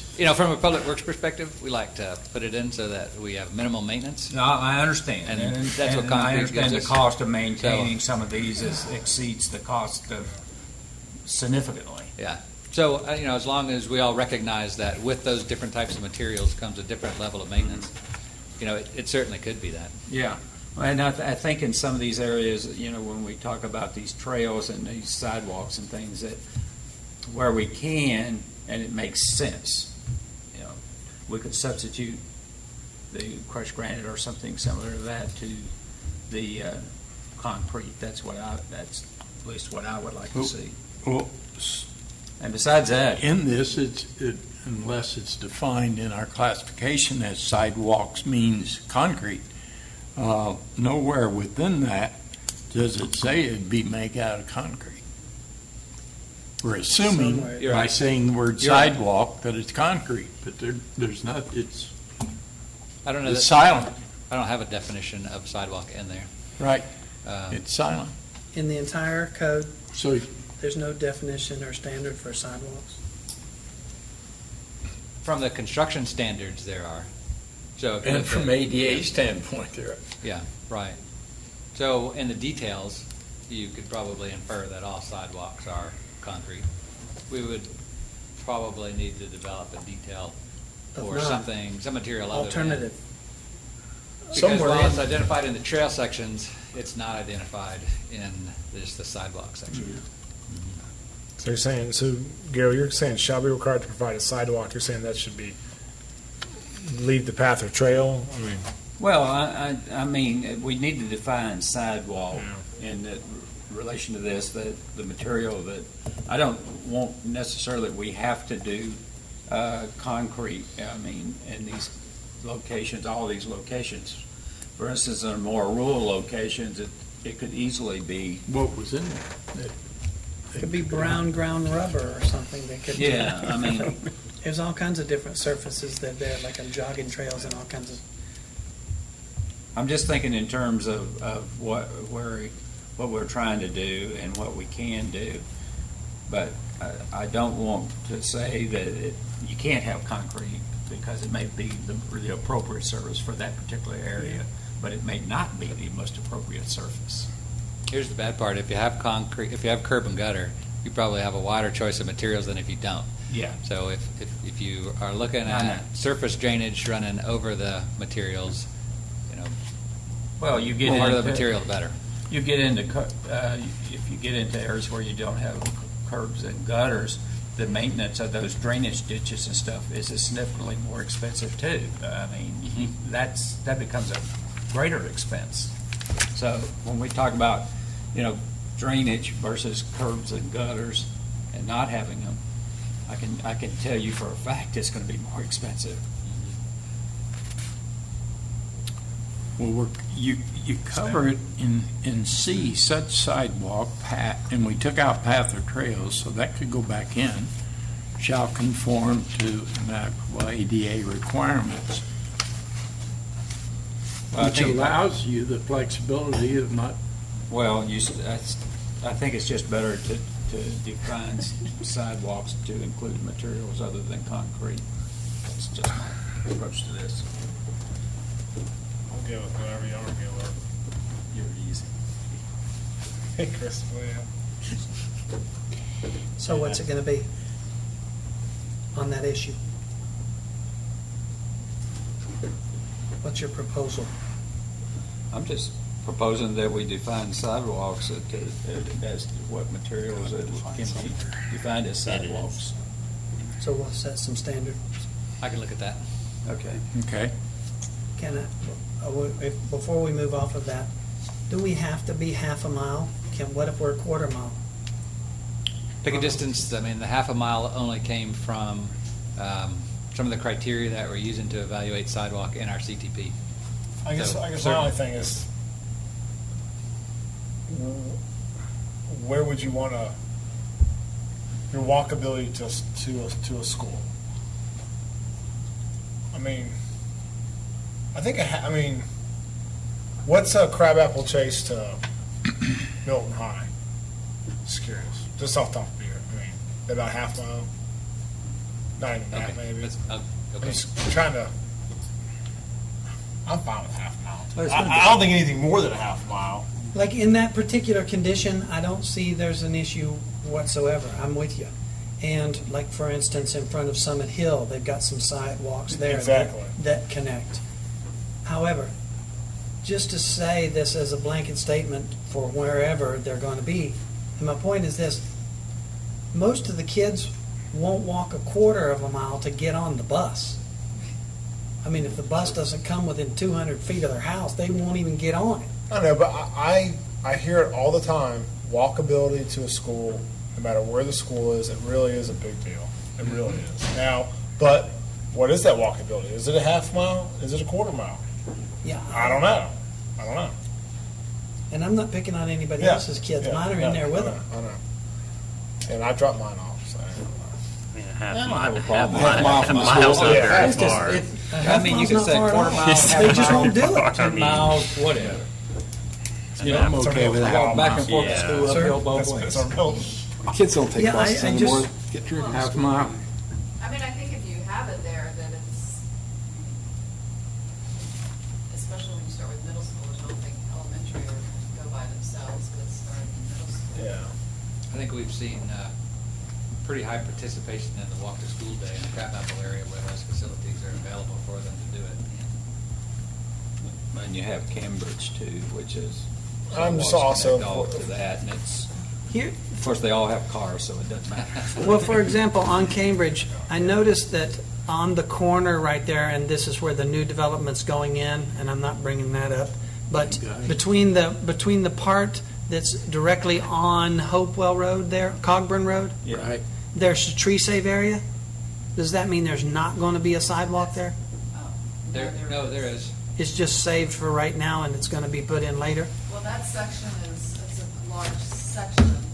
It will be saved, except for the improvement for the sidewalk trail, or whatever you call it. Yeah, we're gonna, that's the side that the trail up to Bell Park would be on, so they'll do a portion of it. In our plan right now, funded through our capital program, we're trying to get that trail up to, there's two neighborhoods right there. We're trying to get it Yeah, up to I mean, them. immediately north of there, there's a pretty decent-sized neighborhood. I could see the kids walking. That is a high school. Yeah. Yeah, I mean, those people don't mind going on their own. Well, they all have cars, so they Oh. don't walk. We had some requests from that neighborhood to get sidewalk down, and we did a gravel trail basically on that shoulder when we did the intersection improvements a few years back to try and accommodate that. Yeah. It doesn't go all the way up to the neighborhood, but it goes across the frontage of that piece of property that's currently being developed. So that's in one of your developmental ideas. It is, but getting it up to the neighborhood is currently in our capital plan. We're working on that now, so we'll continue it on up to Bell Park under the T-Splosh plan if that passes this Pretty November. far out. Yeah. But I'm just saying that neighborhood, that's about a half a mile from Cambridge High School. Probably. That thing, so I can see, that. I mean, that's a reasonable. We get walkers from that neighborhood. We get walkers up from the neighborhoods on Bethany Bend. So there's more than I thought coming up there. And I think the more facilities that we're able to provide and the safer facilities that we're able to Yeah. provide to promote that, we'll probably see more, hopefully see more. Okay, I go to the common sense plan. All right, so do we address the whole all owners part? I mean, are we just leaving that? Or It's gotta be. Gotta leave it. okay. We And took then, parks out. okay, then how about number, I want to knock, and two, Yes. 2A in major subdivisions or commercial projects? Did we want to, I'm trying to think, what I said, minimum lot sizes? What Can I was- I had the subdivisions from our previous notes to delete the subdivisions, and this would only relate to commercial projects, and subdivisions Okay. would go back to the subdivision Okay. regulations. Right. Yeah, okay. Right. Okay, good. Are we gonna, we're gonna look at the subdivision regulation? Yeah, that's, So that's on another our day's preferred argument? items. And about 100 definitions we're going to define. Okay, because, that was something on my list about these definitions. My question is kind of related to what I think Scott brought up about that.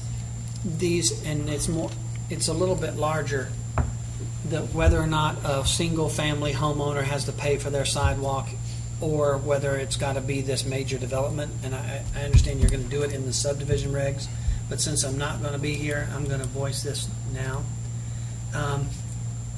I look at this philosophically as, you know what, it doesn't matter if you're one house or 50 houses on there. The issue is the same. you're some owner of property, and if it's not fair to make the one guy pay for his sidewalk, it's not fair for the guy who owns 50 acres to pay for that sidewalk. To me, I'm kind of like you were talking about. This is a impact fees issue, and you pay a number, and the city builds the infrastructure, these sidewalks connecting point A to point B. If they want it to be a trail, it'll be the trail. If it's going to be a sidewalk, it'll be a sidewalk. But that individual guy, he's not the one going to walk on that sidewalk. It's for somebody else. He's providing a service, a utility, infrastructure for some other people. For me, it just doesn't make sense that we charge these guys because they got that piece. And if you're going to put the sidewalk on the left side of the road, that guy's got to pay, and the guy on the right doesn't.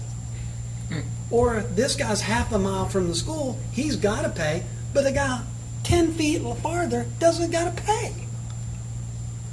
That's how big the issue is. It's like, it's not fair, and it's not just not fair for the one, it's not fair for the any. It's an infrastructure, it's our city cost issue to me. And however we fund that, well, the city should pay, the city should plan for what infrastructure we want, and then fund it how we can and put it in.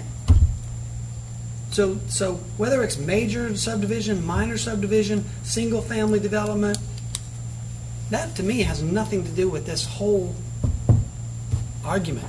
The infrastructure is a city cost to me.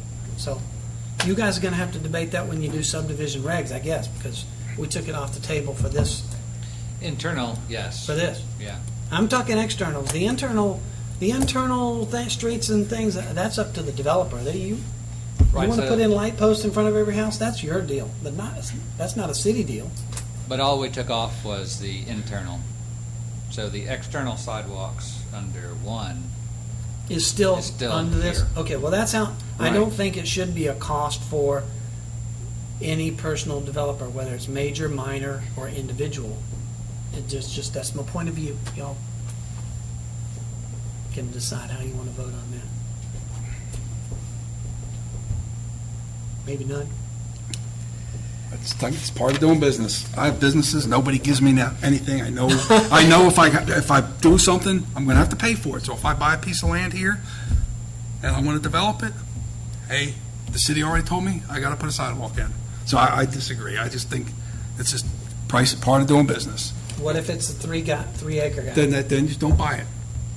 It's like the people who buy a house behind a railroad track and then they want the railroad track rerouted because they bought a house there.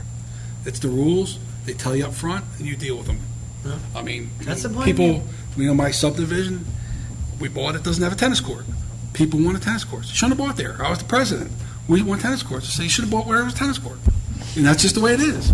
We have a pool. You knew that coming in. We don't have a tennis court, and I'm not supporting it.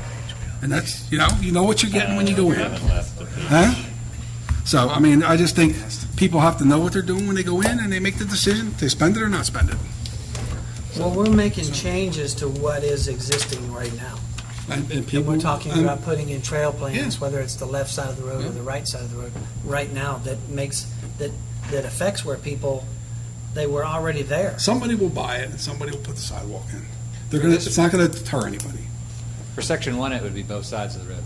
You're within a half mile regardless of which side it goes in, as it's written today. So Scott's point was, and we've had this discussion many times, that according to the trail plan, you did have trail on one side of the road and not on the other side of the road. And so if you were fortunate enough to be on the side of the road without it, then good for you. Yeah. If you were on the other side of the road, then you had the burden of installing the trail as it was shown. This addressed that to some degree that, okay, well, within a half mile, both sides of the road do it. And it's equal on both sides, so it doesn't really cause a problem for them. Yeah. The difference would be is if you're in a section where the trail is shown on one side, then the trail would be done under impact fees. Because it's part of a project master plan, system master plan. So then they wouldn't have to build anything. That's right. Because they're paying impact fees. So I guess you could look at some inequity there. Yeah. Well, yeah, I mean, his other example was an existing owner, like you said. So, I mean, you've got to pay to have this whole frontage of sidewalk put in just because you decide to have your son, daughter, or whatever, mom, build a piece of property on your existing land. But, I mean, like you said, it's it going in. It's just part of the cost of building. Probably they don't know that until they want to do it. Yeah. Most people don't. Happens. Until they come in and say, Oh, yeah, I got to put in 100 feet of sidewalk. What? Yeah. So we good on, are we, I plead ignorance all the time. So It doesn't generally we making any changes on section 40, on page, are we good? What are we doing on? I don't know, so are we making any changes on that? On, Any additional changes? Yeah. I didn't make any changes to the all owners, developers, or occupiers of parcels. I don't see a need to. I In my did opinion. make changes. I did note here that I need to identify how to measure the half mile. It's only schools or active parks. What about the Language number? on number alternative 2. materials. I don't think we're gonna make, No. number 2. Well, number 2, he took out major subdivision, so A is just going to start with commercial projects. Commercial. Yeah. Correct. Yeah. Okay. And then it would relate subdivisions back to the subdivision regs. All right, good. All right, I'm gonna try to, 'cause I think that was gonna be the most Yeah. time-consuming one. I guess since we're still on the trail, no, we haven't gotten there, never mind. Yeah. Keep on going.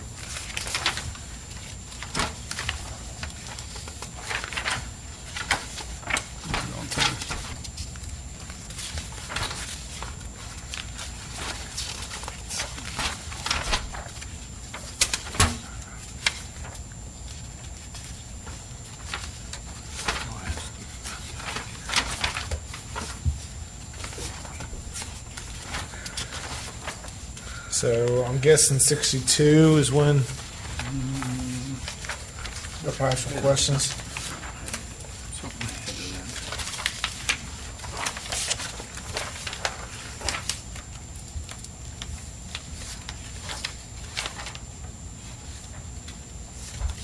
Nope.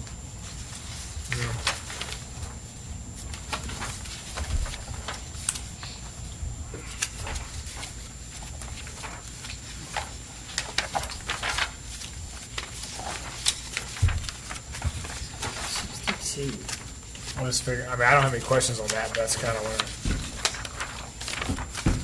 Trail Didn't have anything on 62. So I guess, real quick, on the sidewalk fund, Coroner, Yes, sir. I think that's something we need to definitely look at.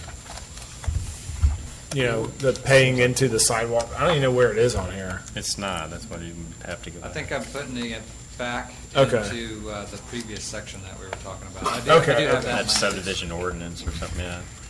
I'll find a home. Okay.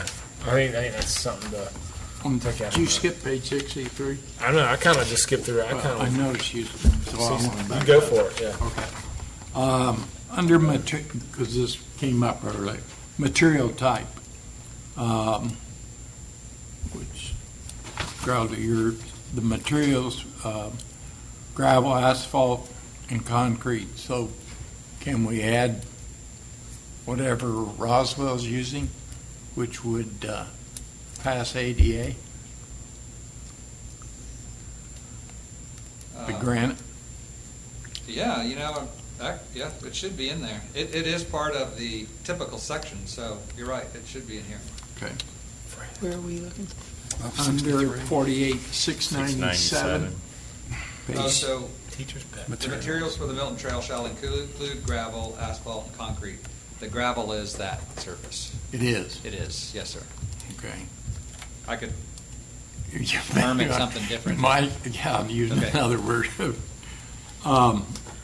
We have a separate standard outside of these ordinances that we have, so Okay. I can attest that.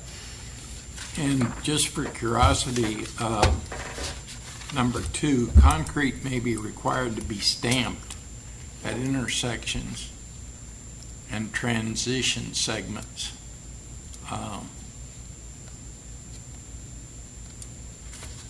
I don't know what that means. I don't either. There was That's apparently why- some discussion of a horse logo, so I took the horse logo I part noticed out. you did. I didn't really know Left what. that it would be required to be stamped if we felt like there was something that we needed to do. But Yeah. I really don't have any use for A it. lot of times it's used as in the intersections where you're crossing the road, where the trail comes in. It's more for people to know they're getting that. ADA. Yeah.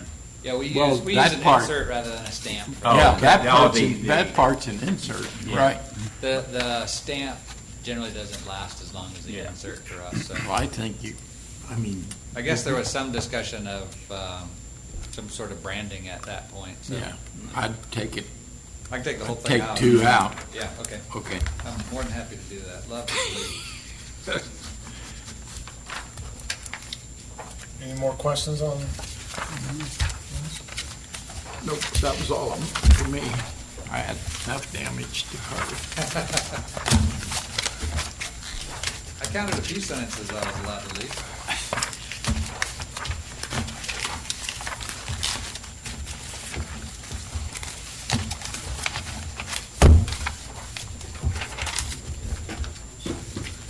All right, y'all good?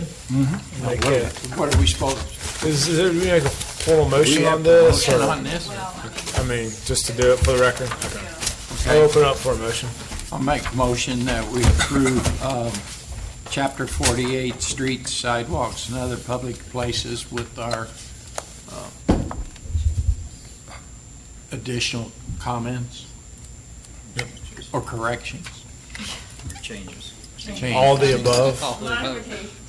There you go. Well, I like that. Modifications is fine. Changes, we don't want to give Carter too much of a hard time on this.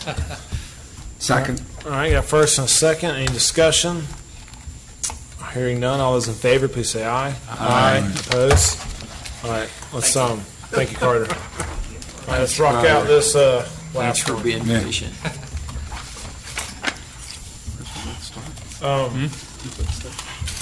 All right.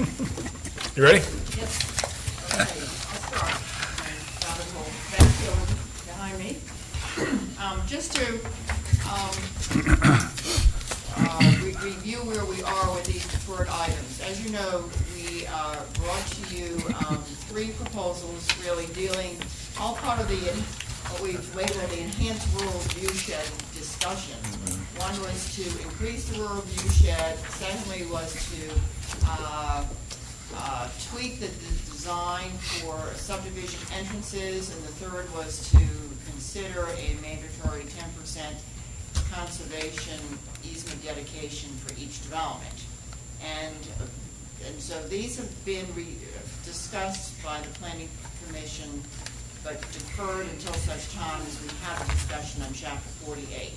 Now, these proposed changes, there were 3 places we could put these proposed changes. One was in the subdivision regs, one was to modify the rural Milton overlay zone, and the third was to actually insert it into each of the residential zoning districts, including the AG1, the R1, the R2, the R2A, and the CUP. Staff's recommendation to you was to insert it into each of the individual residential districts, which you have here. It's all the same language, it just was inserted into each of those districts. Now, having said that, there, under the rural viewshed changes, we do make reference to a new definition. And it reads as follows: if subject site is used for agricultural operations as defined in OCGA 1-3-3, and land removal is required for pasture land, such plan shall be approved by the city arbor. So what we did is we came up with an agricultural operations definition, so that in those instances where you had a rural viewshed and you wanted to have a pasture land or agricultural operations, we would have a definition to enable that to happen, as opposed to having to go in and plant trees to buffer the area. Yeah. So we did come up with that definition, and we had to discuss that definition before. However, Robin came, we had an instance just today that we would like to pass by you and to see if you'd like to modify this definition. What page is it exactly on in here? I'm just curious. I'm trying to, is it? I have it as a freestanding, rather than. It's about the fourth or fifth page in. Fourth or fifth page in? So the way it works is that this is already a referenced definition of Got it. CGA, and so we just reference it. So it's already defined, so we don't have to, at this point, worry about putting it in our definition, so it's a definition that we can refer to. But it's a freestanding page. Right. Okay. I just did that for you, for your Okay. information, so you knew what. Okay. But, Okay. So we have talked about all this before, but in terms of this definition, since we've opened up this definition, an instance came up today, I would like to pass something by you to see if you want to modify this to include the instance that came before us today. And with that, I'm going to turn it over to Bob. Okay, so we have a situation currently where a person wants to buy a piece of property and it is on a frontage on the rural view shed. It's I don't know, maybe 4 or 5 acres parcel, and they want to put a riding ring. Right. Gravel. Or sand. It's not no stands, no lights, just your a riding area. Ring. So to do that, they would have to grade it and to scrape, the dirt and basically do disturbance. I think Kathy and I have talked about, we think that that's an appropriate use. Yeah. That could go into the view shed. Yeah, that's, yeah. And Yeah, that's exactly what I think we've been. Specifically talk to equestrian uses, it really sort of Yes. talks about agricultural uses, but we thought, we're trying to make this as clear could be. So, do you all support the idea of putting an Yes. equestrian use, including riding arenas, into as an allowed use within the rural view shed? That is the question. For hobby or profit? We haven't really, we don't have a definition between hobby and commercial, so I think at least at this point, I think so long as it's just a riding arena without. I'm surprised. Agriculture. If It was really absolutely- without I any didn't think about it. structures on it, whether it's stands or lights or anything like that, it's a use issue as opposed to No, I that's when I've kind of discussed about the whole rural view shed and disturbing it. I think that's an appropriate. I think it's an appropriate use for it. I don't know why we wouldn't want that, I guess. So, because right now you're saying they couldn't do that. We're proposing, because it's a large, it's a fairly large riding area, and it would encroach into at least a 40-foot.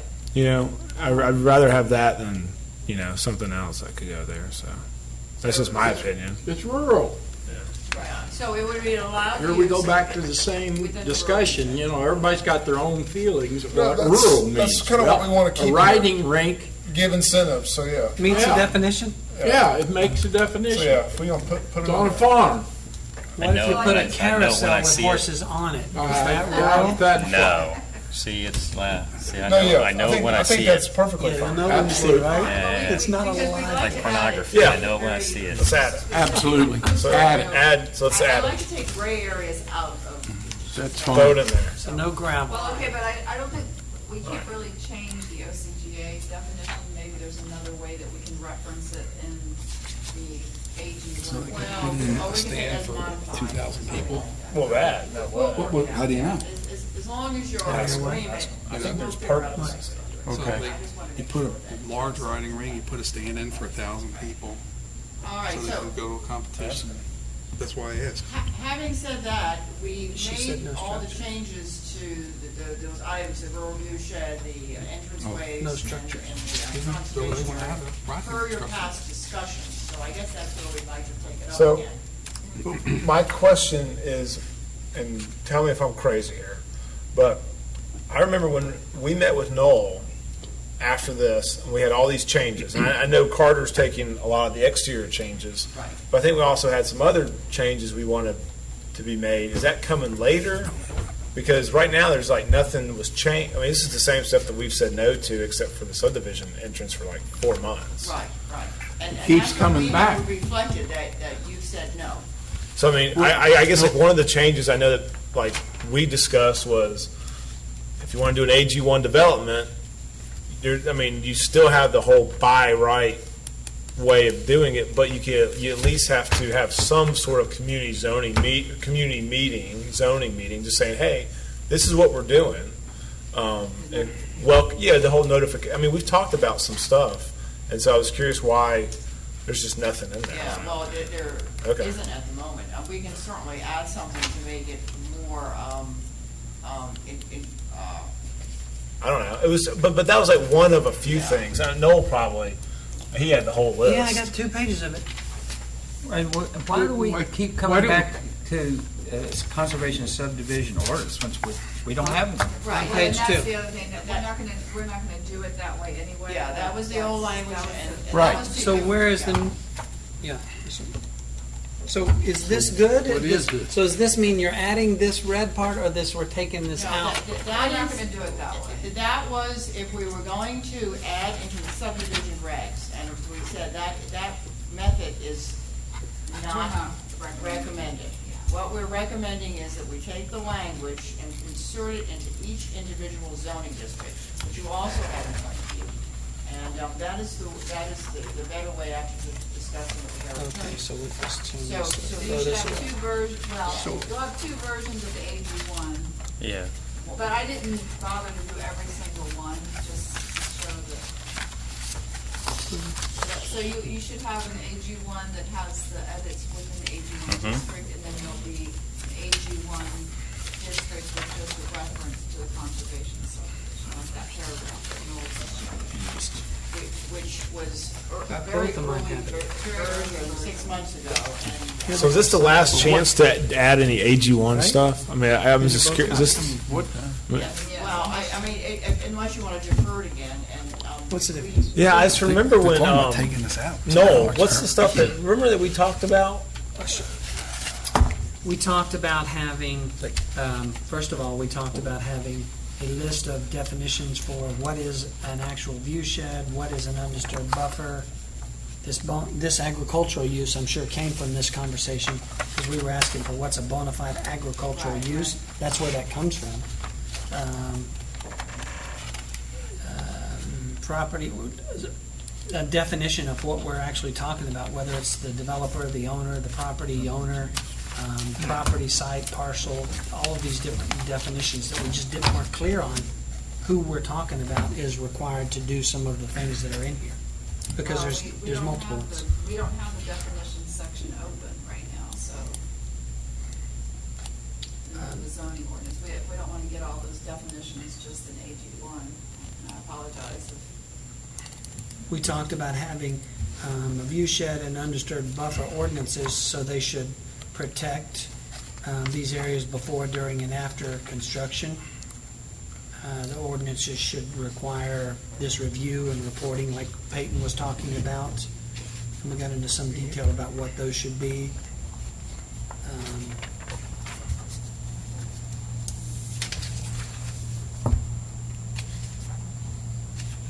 We talked about having these meetings prior to getting there.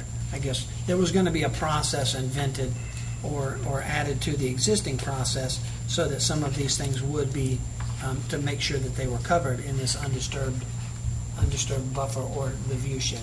That was really the crux of the issue. Was right now there is no definition, or at least I've never seen a definition of what we are talking about is the view shed. And Right. is it an undisturbed buffer? Is it a setback? Is it what really is it, and what can you do in it? So that's right. So where is that in here somewhere? I just don't see it in there.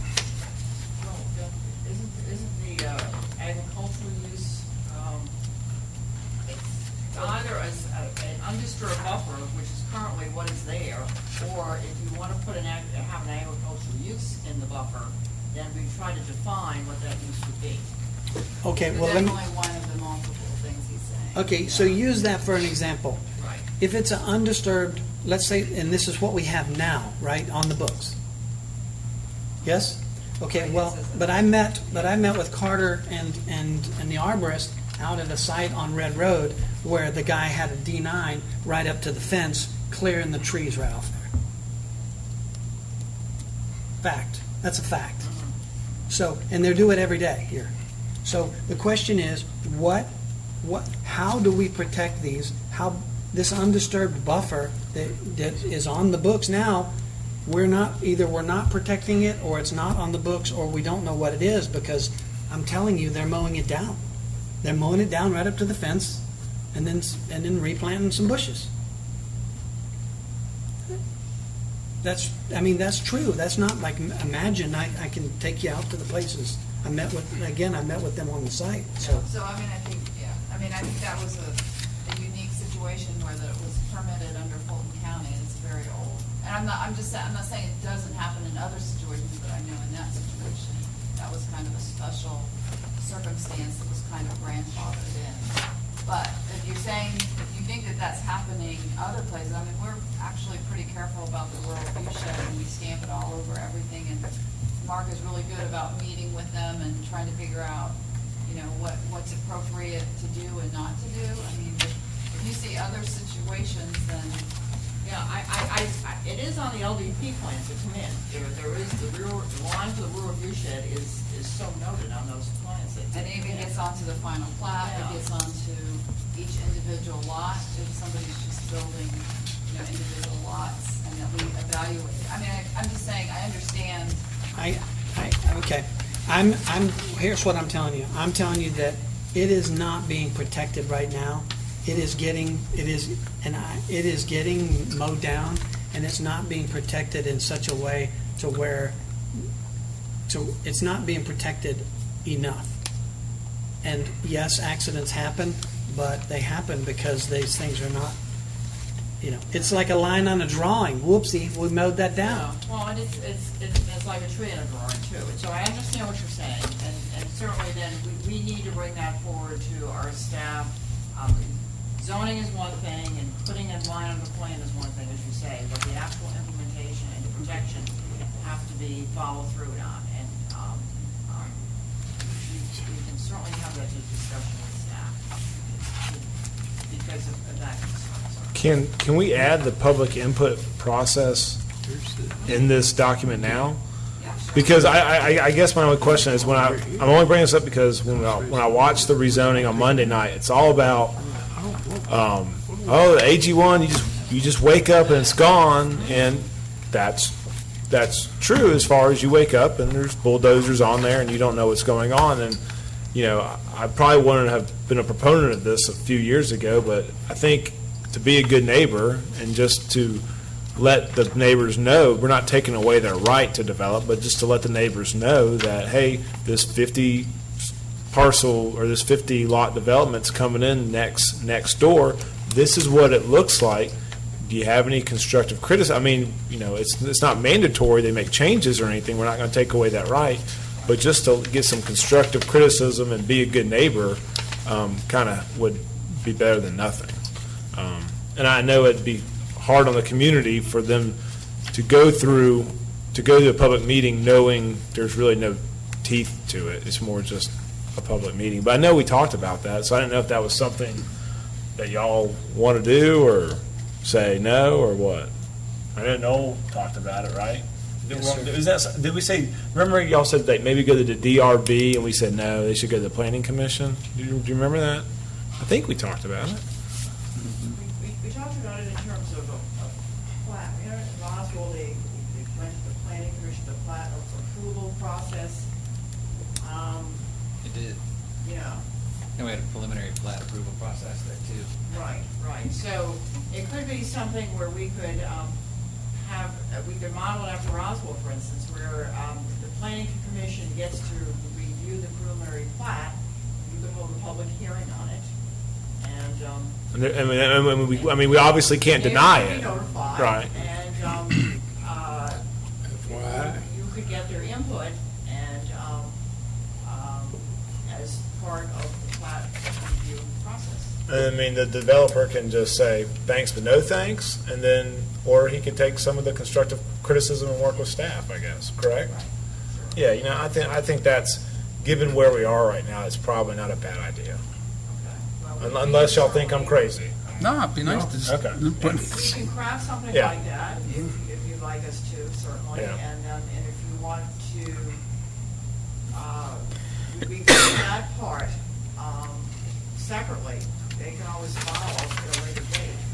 So we could bring language back to you at your next meeting, move the rest of these deferred items through. Yes, I'm fine with that. And because you can always modify, at a later date, and we can work on crafting some language and bringing it through the process. Yeah, I mean, I think what we have before us, I mean, we've seen it for 4 months.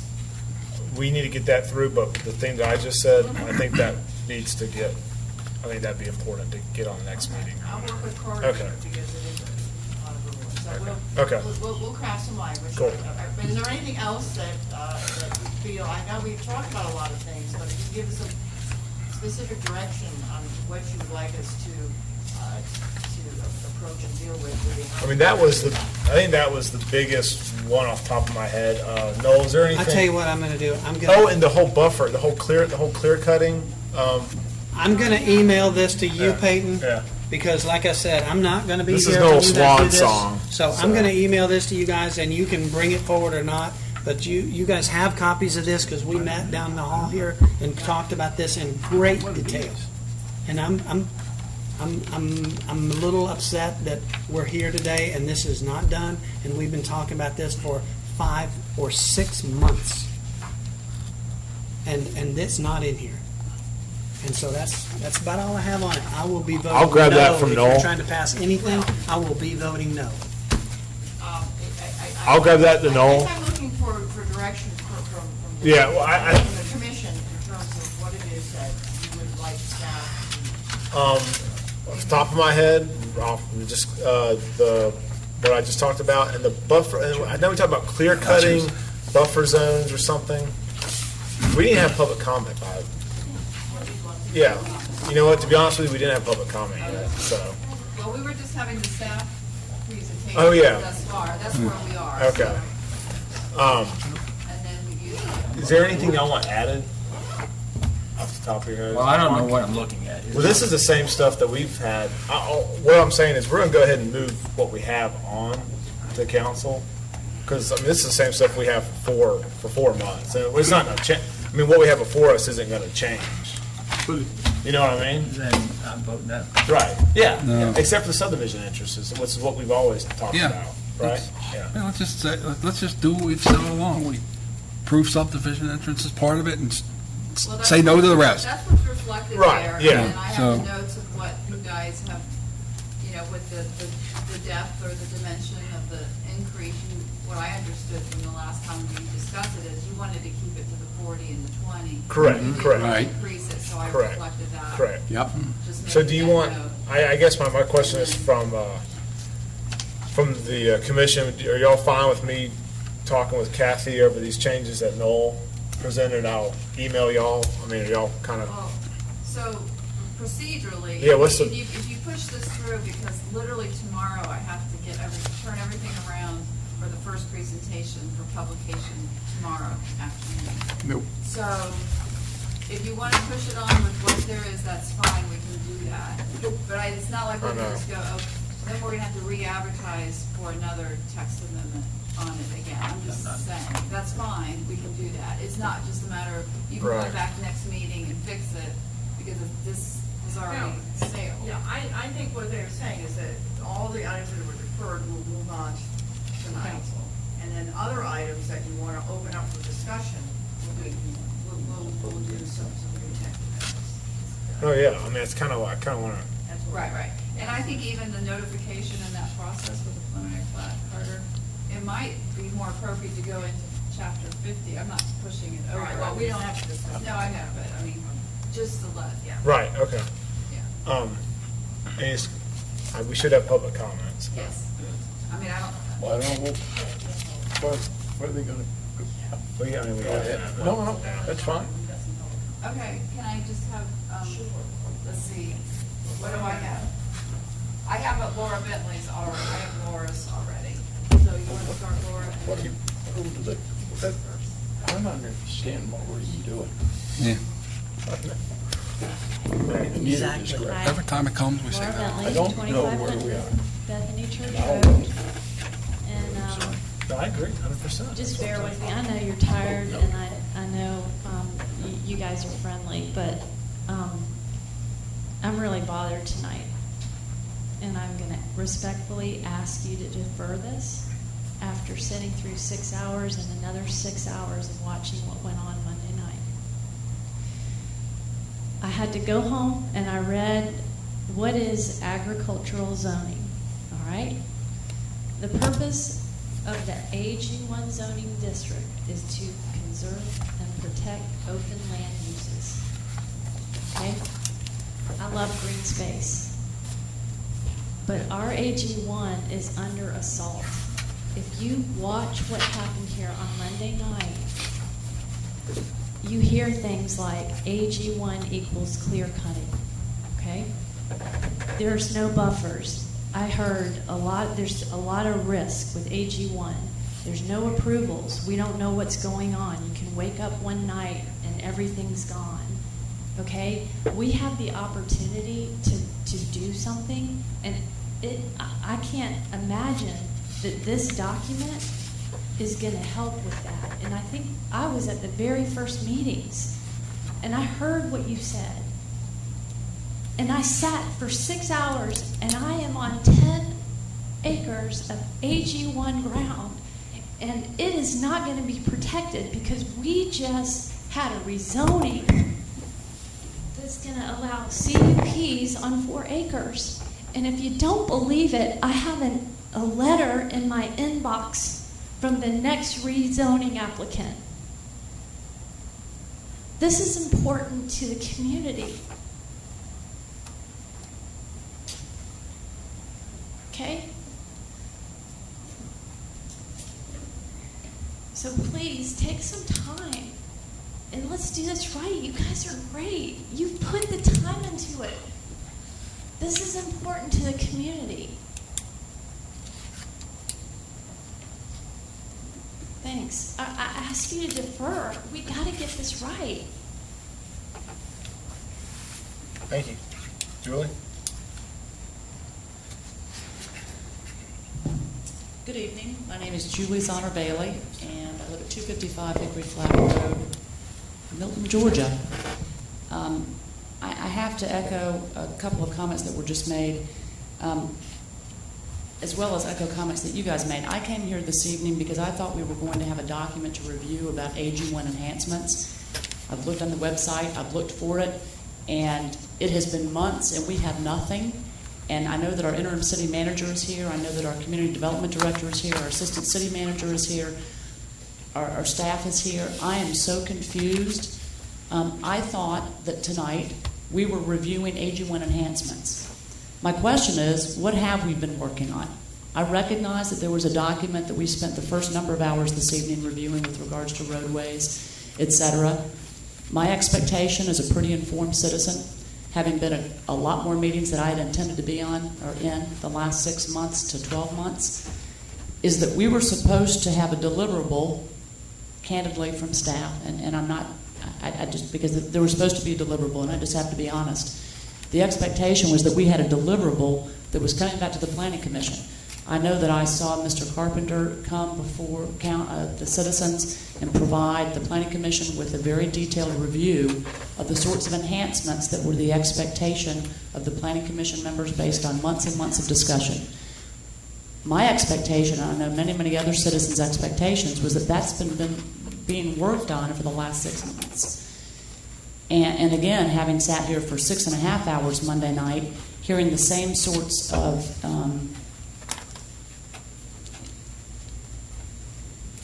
untruths talked about AG1 development. AG1 development is not the devil. We have an opportunity to enhance it. But if we want to make it the devil, let's make sure we don't do any AG1 enhancements. So the question and the perplexity, and it's rhetorical, but I am wondering now, why are we not doing AG1 enhancements? If we're not going to do AG1 enhancements, it makes it real easy to say AG1 maybe isn't our future. Our future absolutely needs to continue to include AG1 enhancements, but where's the language that supports it? So I would echo the request for a deferral to send something forward after 6 months that supposedly the citizens and the Planning Commission members and lots of people have dedicated time to come and to speak and say these are the sorts of things we need. Where's the beef? about that old Wendy's commercial. Things that I thought were going to be talked about had to do with definitions of the rural viewshed, more narrow roadways within the subdivisions, and maybe part of that was handled by Mr. Lucas earlier. Increased tree save. As an example, I'm a little perplexed as I drove here just tonight and I looked at the beautiful clear cut across from Cambridge High School and the additional clear cut that's now going down on Cogburn because there's going to be a sidewalk put in, but we just took out our trees. And that was increased density with the extension of sewer. And so if that's our future, I guess I'm moving. Because that's not our future, shouldn't be our future, and yet that's what happens when we extend sewer and we allow for small lots. That's what happens, we get clear cutting. If we have AG1 enhancements, we don't get that. And so some people have like reversed the definitions. CUPs bring higher density and clear cutting. AG1 enhancements can actually protect our agricultural rural areas. So I'm so confused. There's a job to be done. People should be doing the job. And it included rural viewshed enhancements. It included enhancements to the AG1. I'm just, candidly, I'm in shock. I don't know why I've sat here until 11 o'clock at night. Because I thought there was going to be a document. I thought maybe there was a mistake that something hadn't gotten posted to the website. I've been looking every day. There's nothing been posted to the website. It's been 6 months. So I don't know why we would ever contemplate proceeding and sending something forward to council because the job that was supposed to have been done hasn't been done. So I want to know where they are. I think the citizens deserve those AG1 enhancements. When we heard all that diatribe Monday about, oh, we have to use a CUP. No, we don't need to use a CUP. The CUP has never been the vehicle to protect our community. We saw from the results of Monday that it's actually going to be what removes the AG1 protections that we've had, because as of Monday night it said, oh, let's put quarter-acre lots in our agricultural equestrian